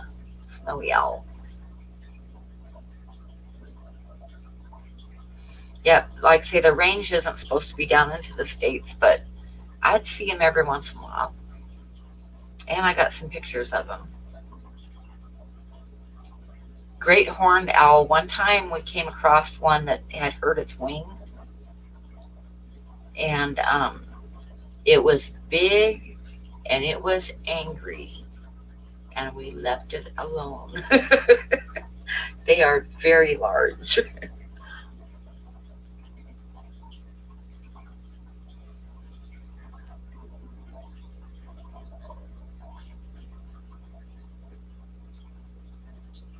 Because owls have nice claws on them, and you don't want to mess with one that's angry. One time I was, it was the middle of the night. I forget where I was going. It was like about 2 o'clock in the morning, and I saw like a shadow ahead in the lights, in the headlights. So I slowed down, and it was a horned owl, a great horned owl, and its wingspan like went across the whole hood of my truck. I mean, it was big, right? Its wingspan was huge, and the damn thing was flying low, chasing a coyote down the road. It was after a coyote. So yeah, they're big.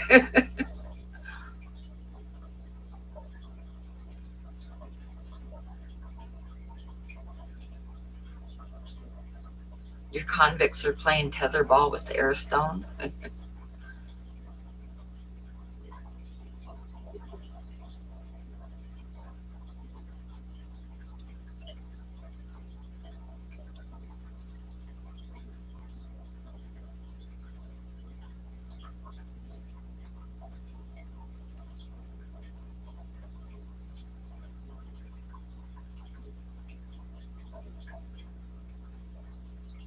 So yeah, I'm thinking it's kind of getting kind of quiet, and I'm thinking in about half an hour or so I'll give away the little saw-whet owl drawing, and then I'm probably gonna call it a night because it's kind of getting to be a little bit quiet, and I'm sure everybody's getting bored with me. But we got to remember, Blake does his live stream in 1 o'clock my time, so in about 2 hours. So sometimes I try to keep the stream going until he starts his, but I might not tonight.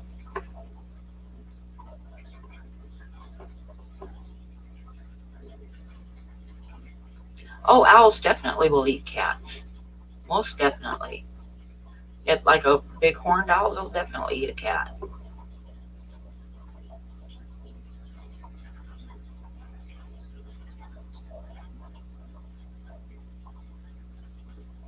Oh yeah, they like to nest on top of grain silos, and they will give you quite a start when you're climbing up the top of a grain silo, and there's a big owl there with a nest. Yeah, just about enough to make you fall off.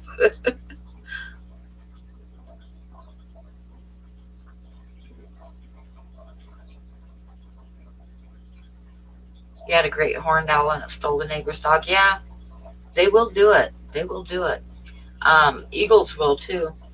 One time when I lived in the Dalles, I saw an eagle like way up in the sky flying in circles, and I'm like, what in the heck does he have? Because it looked like he had something pink. So I stared until I could see what this eagle had, and he had someone's cat with a pink collar. Yeah, so yeah, they will take a cat or a small dog.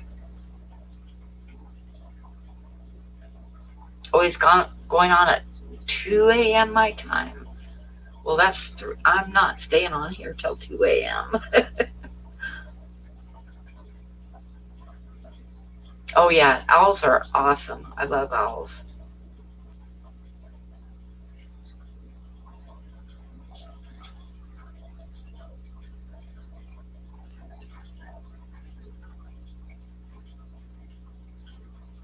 And a lot of owls and eagles will take on big animals too, but what they'll usually do is like I've seen film of it and people didn't know what was going on. They're like, oh, he took on more than he could carry and stuff, because it was a film clip of an eagle swooping down and grabbing hold of a cougar. And then when he got out into open air, like he grabbed him off the side of a cliff, And when he got out in open air, he started dropping down because the cougar was so heavy and he dropped it. But they actually do that on purpose. They'll knock, like off of a cliff and stuff, they'll knock a big animal off the cliff and then go down and eat the body when it hits bottom. And they do it on purpose. It's like they had no intention of carrying that cougar off. He was just knocking him off the cliff and dropping him, and the cougar is going to be dead when he hits the ground. And then the eagle has lots of food.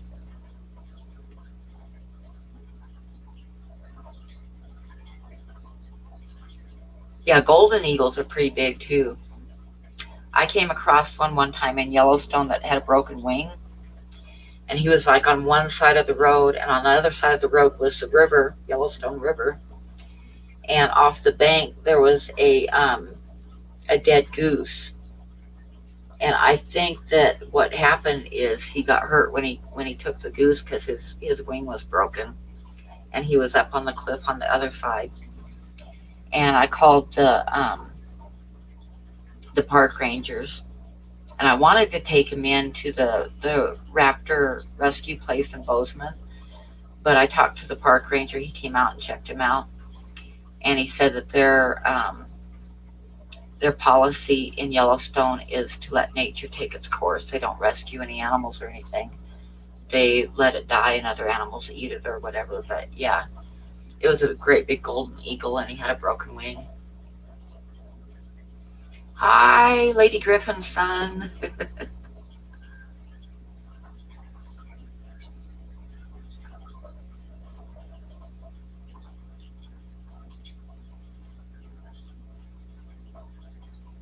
I might do a golden eagle sometime. That one with the broken wing, I got a ton of pictures of him.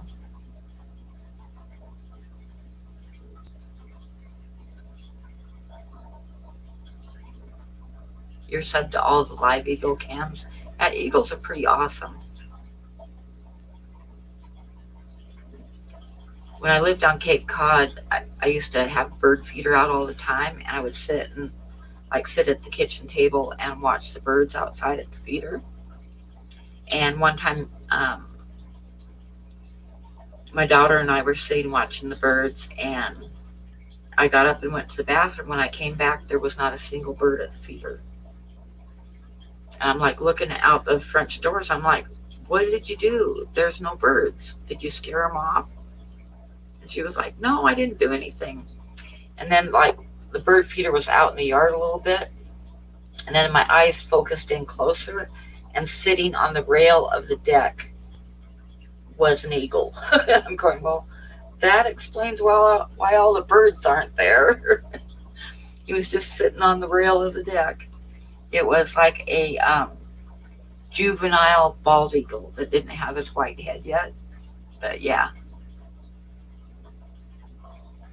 The Native American tales of the Thunderbirds. That's the storms rolling in and stuff. They say are the big birds that bring the storms in.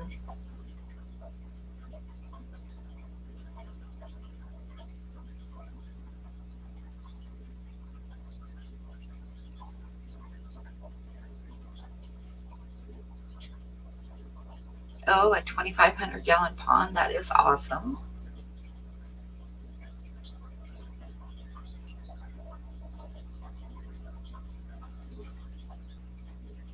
I know I miss Honeybee a lot. I'm always so happy when she comes in and I see her.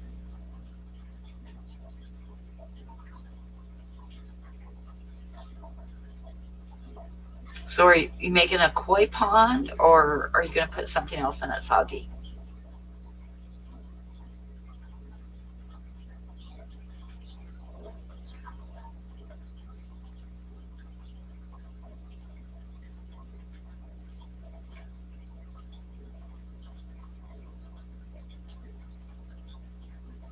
Yeah, I see you, Teresa.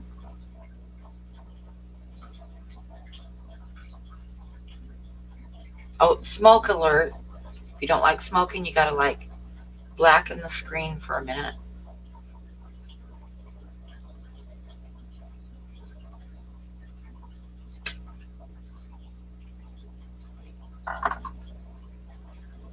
Next painting idea, Thunderbird. I did painting of some teepees and storm clouds and stuff. And that's the name of the painting. It's a Thunderbirds. Okay, good night, Dragon Lair. Have a good day tomorrow. If you gotta work, be careful. Wear a mask. Sanitize everything.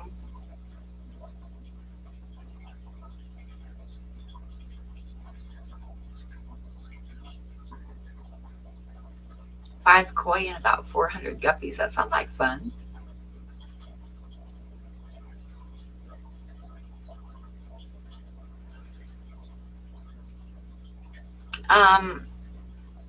It is, if you look at my slideshow of my work, that's like if you go to my channel page, and then the introductory thing is a slideshow of some of my work. It's in with that.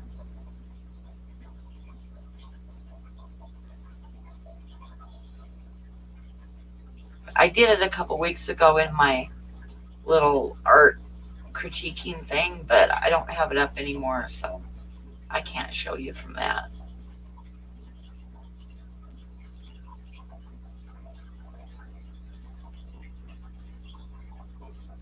Your little fluff monster, Zach.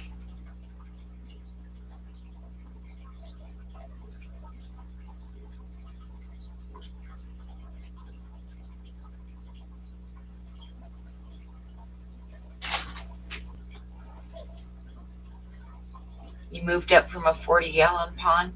Well, that's a big jump, but that's pretty cool.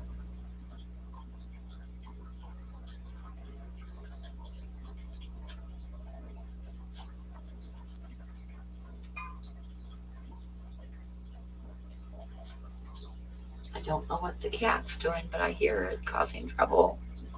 My evil little cat.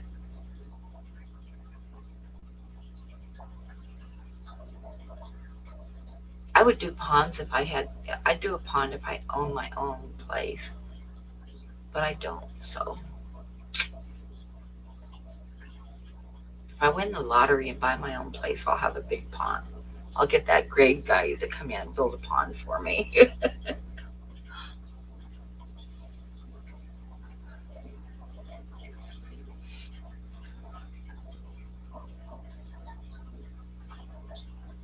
Yeah, I built a pond when I lived on Cape Cod. I dug out a pond, and it was a lot of work. I don't know how many gallons it was. It was about 3 feet deep and probably about 6 feet around, and then it had a waterfall off to one side of it. And it was a lot of work to dig that out. It took forever.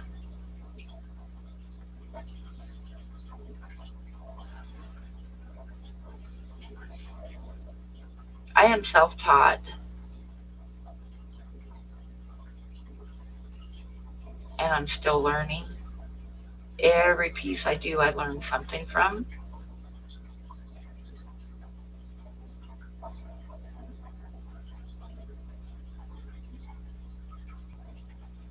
I kind of wish I would have gone to art school, because I probably would have, a lot of the stuff that I've learned on my own, I probably would have learned a lot faster, but it's just what you do. Advertise for dig your own topsoil. Yep. If you quit learning and growing, you might as well just quit. You got to be your own worst critic. See what you did wrong and try to improve it on the next one.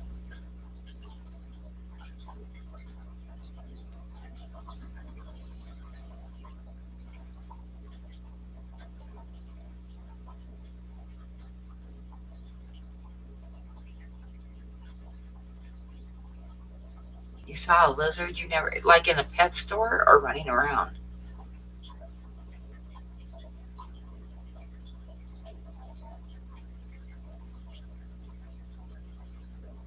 I would like to get some lizards, but I gotta see what happens with my living situation and stuff before I do anything else.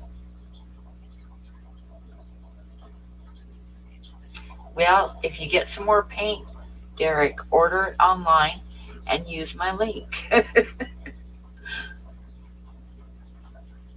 Yeah, what does everybody have in their ponds?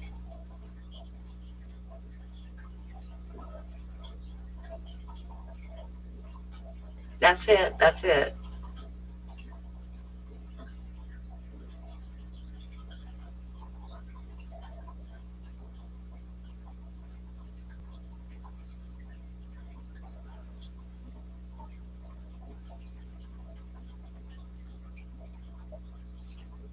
I used to see lizards in Eastern Oregon all the time. They had like a blue band on their belly, like maybe a skink, but I'm not sure.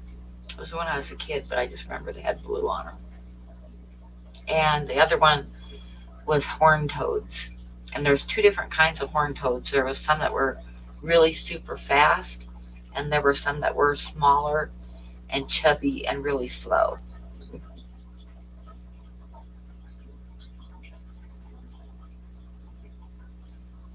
Yeah, rainbows are expensive.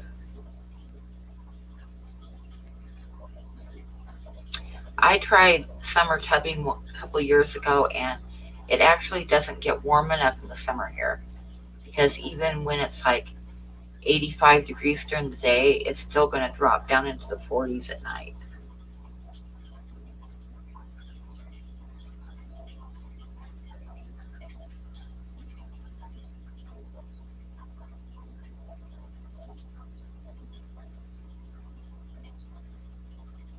Yeah, everybody's stuck in their bedrooms now.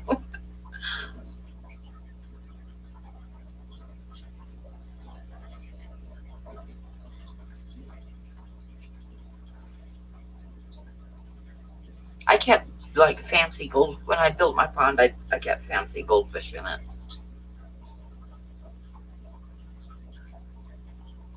Oh, that's pretty cool, honeybee.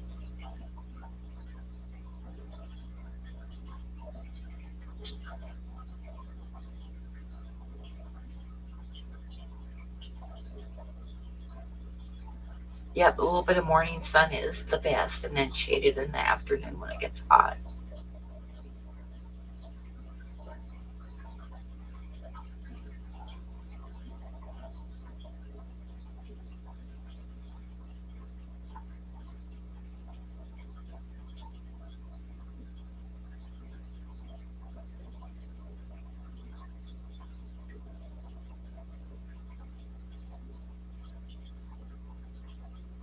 Yeah, when I was a kid, I brought home a couple horny toads that I caught.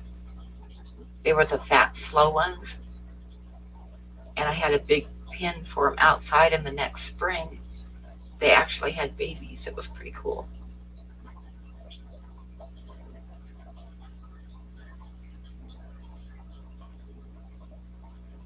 And then the other thing that I caught in Eastern Oregon and brought home was one of those kangaroo rats. It was really cute.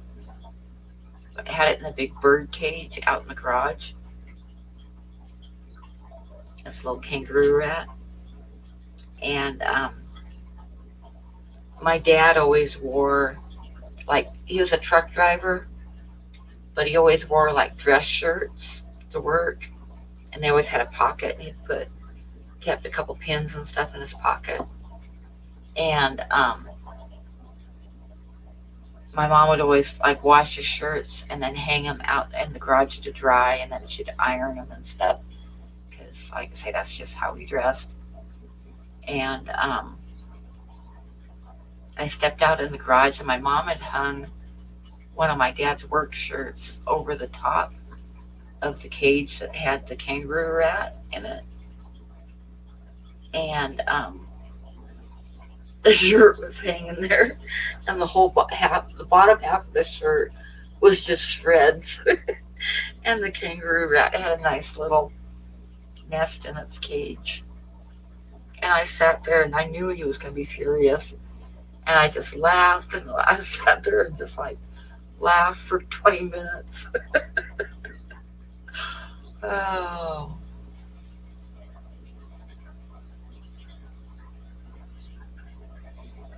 Yeah, the kangaroo rats are really cute. They're hard to catch though. That little bugger was fast, but we caught him.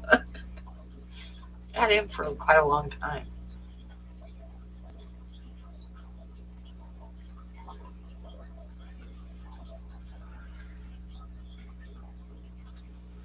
And one time I remember my dad was getting ready for work. Well, my mom had gotten me I wanted a hamster really bad. So she got me a hamster and the cage and everything. And the wheel, the old cages used to be like all wire cages. And then they'd have a wheel in them that go round and round for exercise. So she got me this little hamster. And a week later it had babies because she got me a female hamster. So it had 9 babies. And one time my dad was getting ready for work and I heard him out in the garage laughing.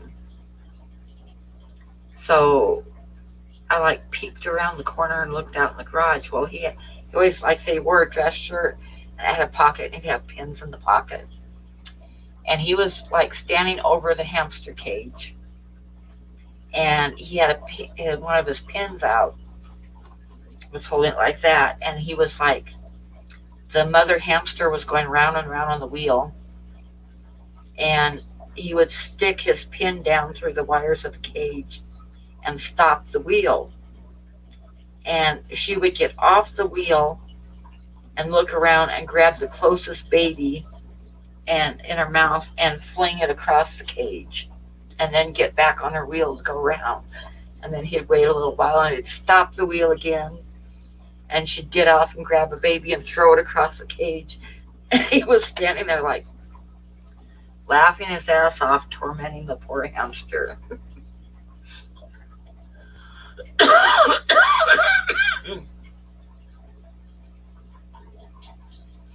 I haven't eaten dinner yet today. I think I'm gonna have some sketty. I have some leftover sketty. So when I get done here, I'll probably heat up some sketty.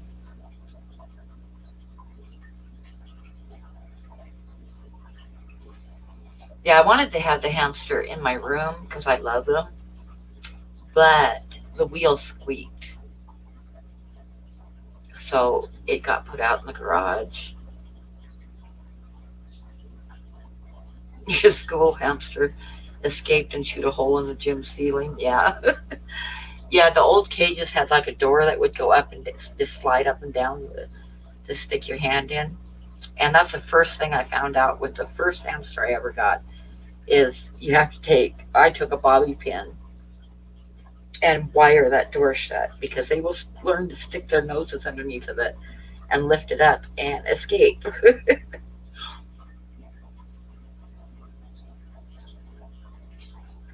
Oh, chili sounds good. I should make me some chili. But I have sketty for tonight, but chili would be good.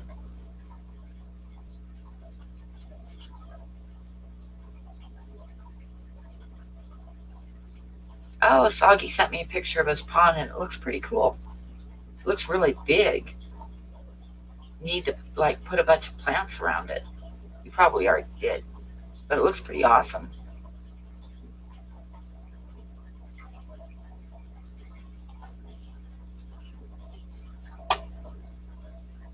But I gotta remember you're like at the top of the list to get some rice fish too. So I must remember that because I tend to forget because I'm bad.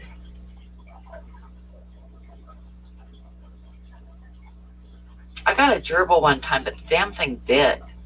The hamsters were always really nice and friendly, but the one gerbil I ever had like bit me.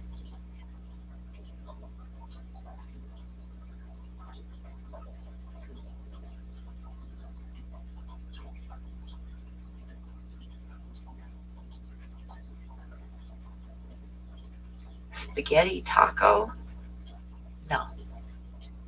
I made enchiladas the other night. They turned out pretty good. Chicken enchiladas with rice and chickens.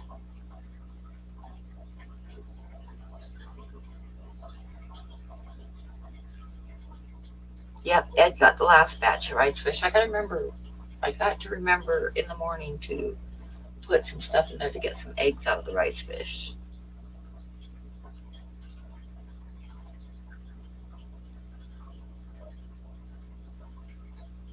They are Daisy's rice fish.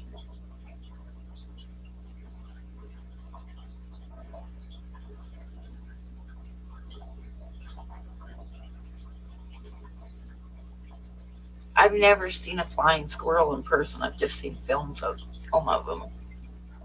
I used to, when I lived on Cape Cod, there was always a bunch of squirrels in the yard, and they were black ones. And I guess they weren't native; they were like originally from England or something. But they were just like the gray squirrels, except they were black.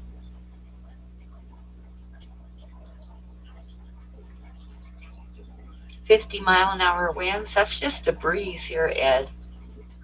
We always, in the springtime especially, we always get like 50, 60-mile-an-hour winds, and then like 70, 80-mile-an-hour wind gusts.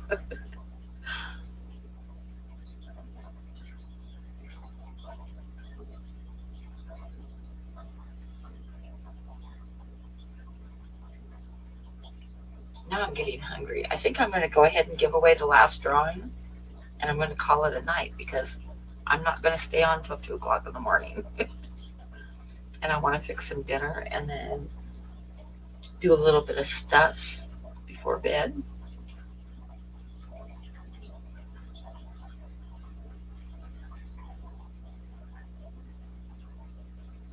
Have you been on the chili and beans again? I got some spaghetti, and I think I'll just reheat my spaghetti and have it for dinner.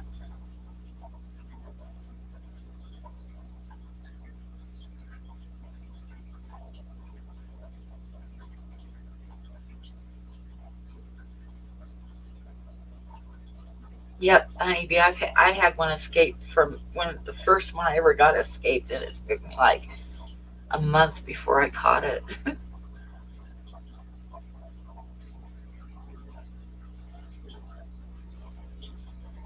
No, no, no. I'm gonna give away the last drawing and call it a night until next week.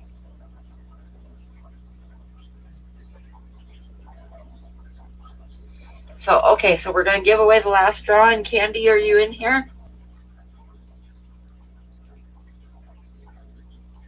Oh, you have a huge rat living with you. Ooh, I don't like rats. Yuck. Yep, there's Candy. Okay. So this is the last drawing for tonight.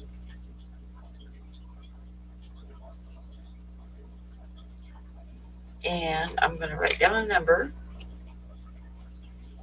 I guess I didn't show it very good. I see it now. Let me take it down a little bit like that. That's the last drawing for the night.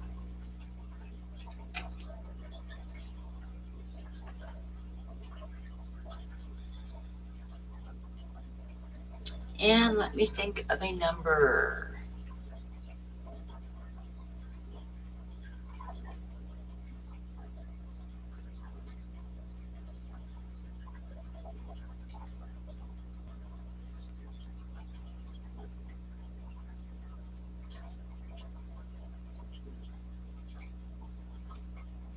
Oops, I gotta do it in Sharpie.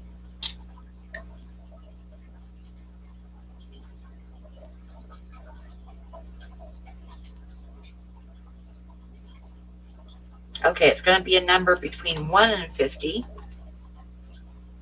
And of course, I'll go over the rules real quick. One guess per person. The person that gets closest to the number without going over wins the drawing. If there's a tie, then we'll do a tiebreaker. The giveaway has no limits. You can live anywhere in the world, and I will still send it to you. So it is not for US only. It's for everybody. And I'm going to type start, and then everybody type in their guess. Like I say, this one is between 1 and 50.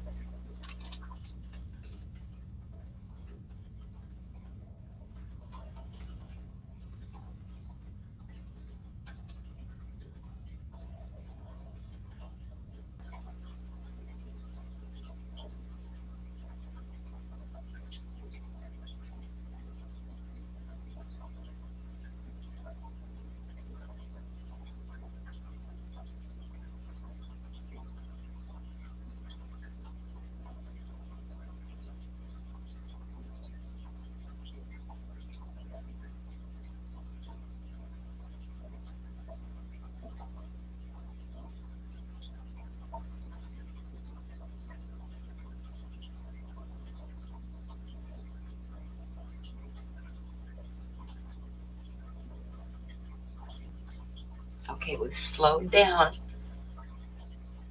I don't know if everybody got their number in. No, got a few more coming in, so I'm going to wait a minute.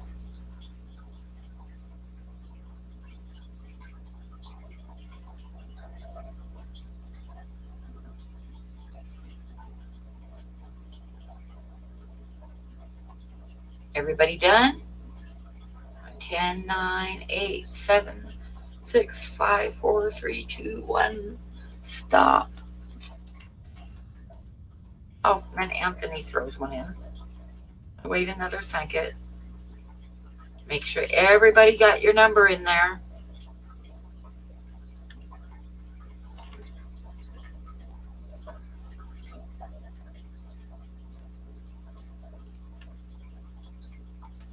And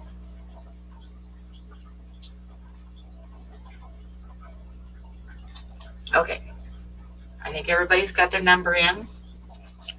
The number is number 15. And I think Detroit Shrimp and Aquatics is the closest one. I'm going to scroll up and see if anybody else got 14 or 15.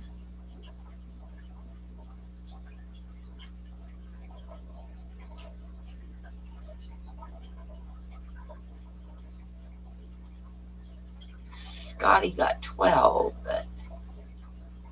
So it looks like the winner is Detroit.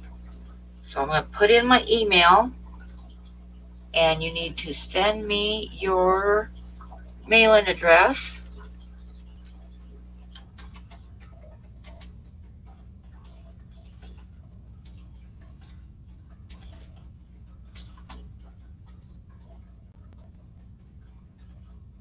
So, okay. So there's my email. Copy and paste it, and send me your mailing address.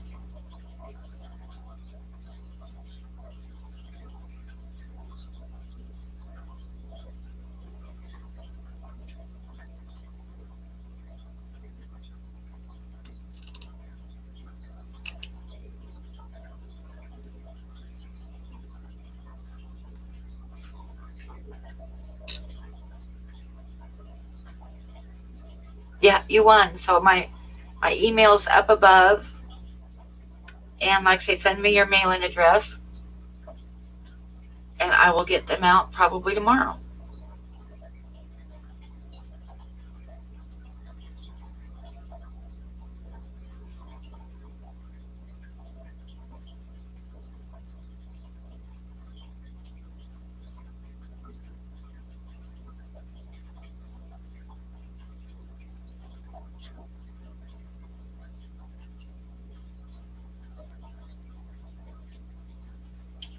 So let me look before I get off of here and make sure I get your address.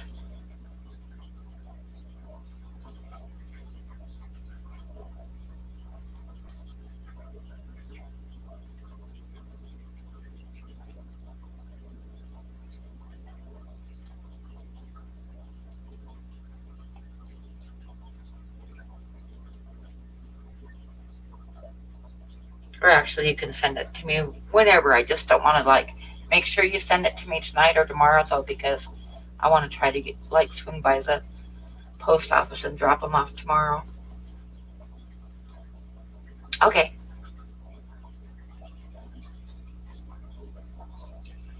And with that, I'm going to call it a night. But I'm going to wait and make sure that the email goes through.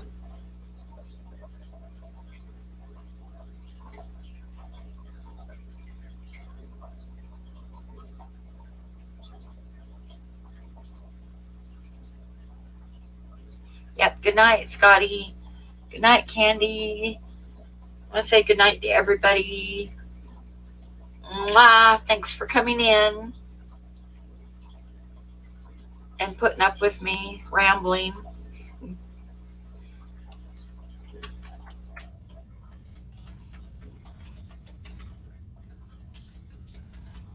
was fun.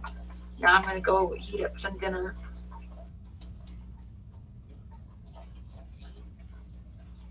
Yeah, Derek, why don't you do that? Go and have a stream before till Blake comes on. And that'll give me something to watch while I'm eating. Good night, everybody.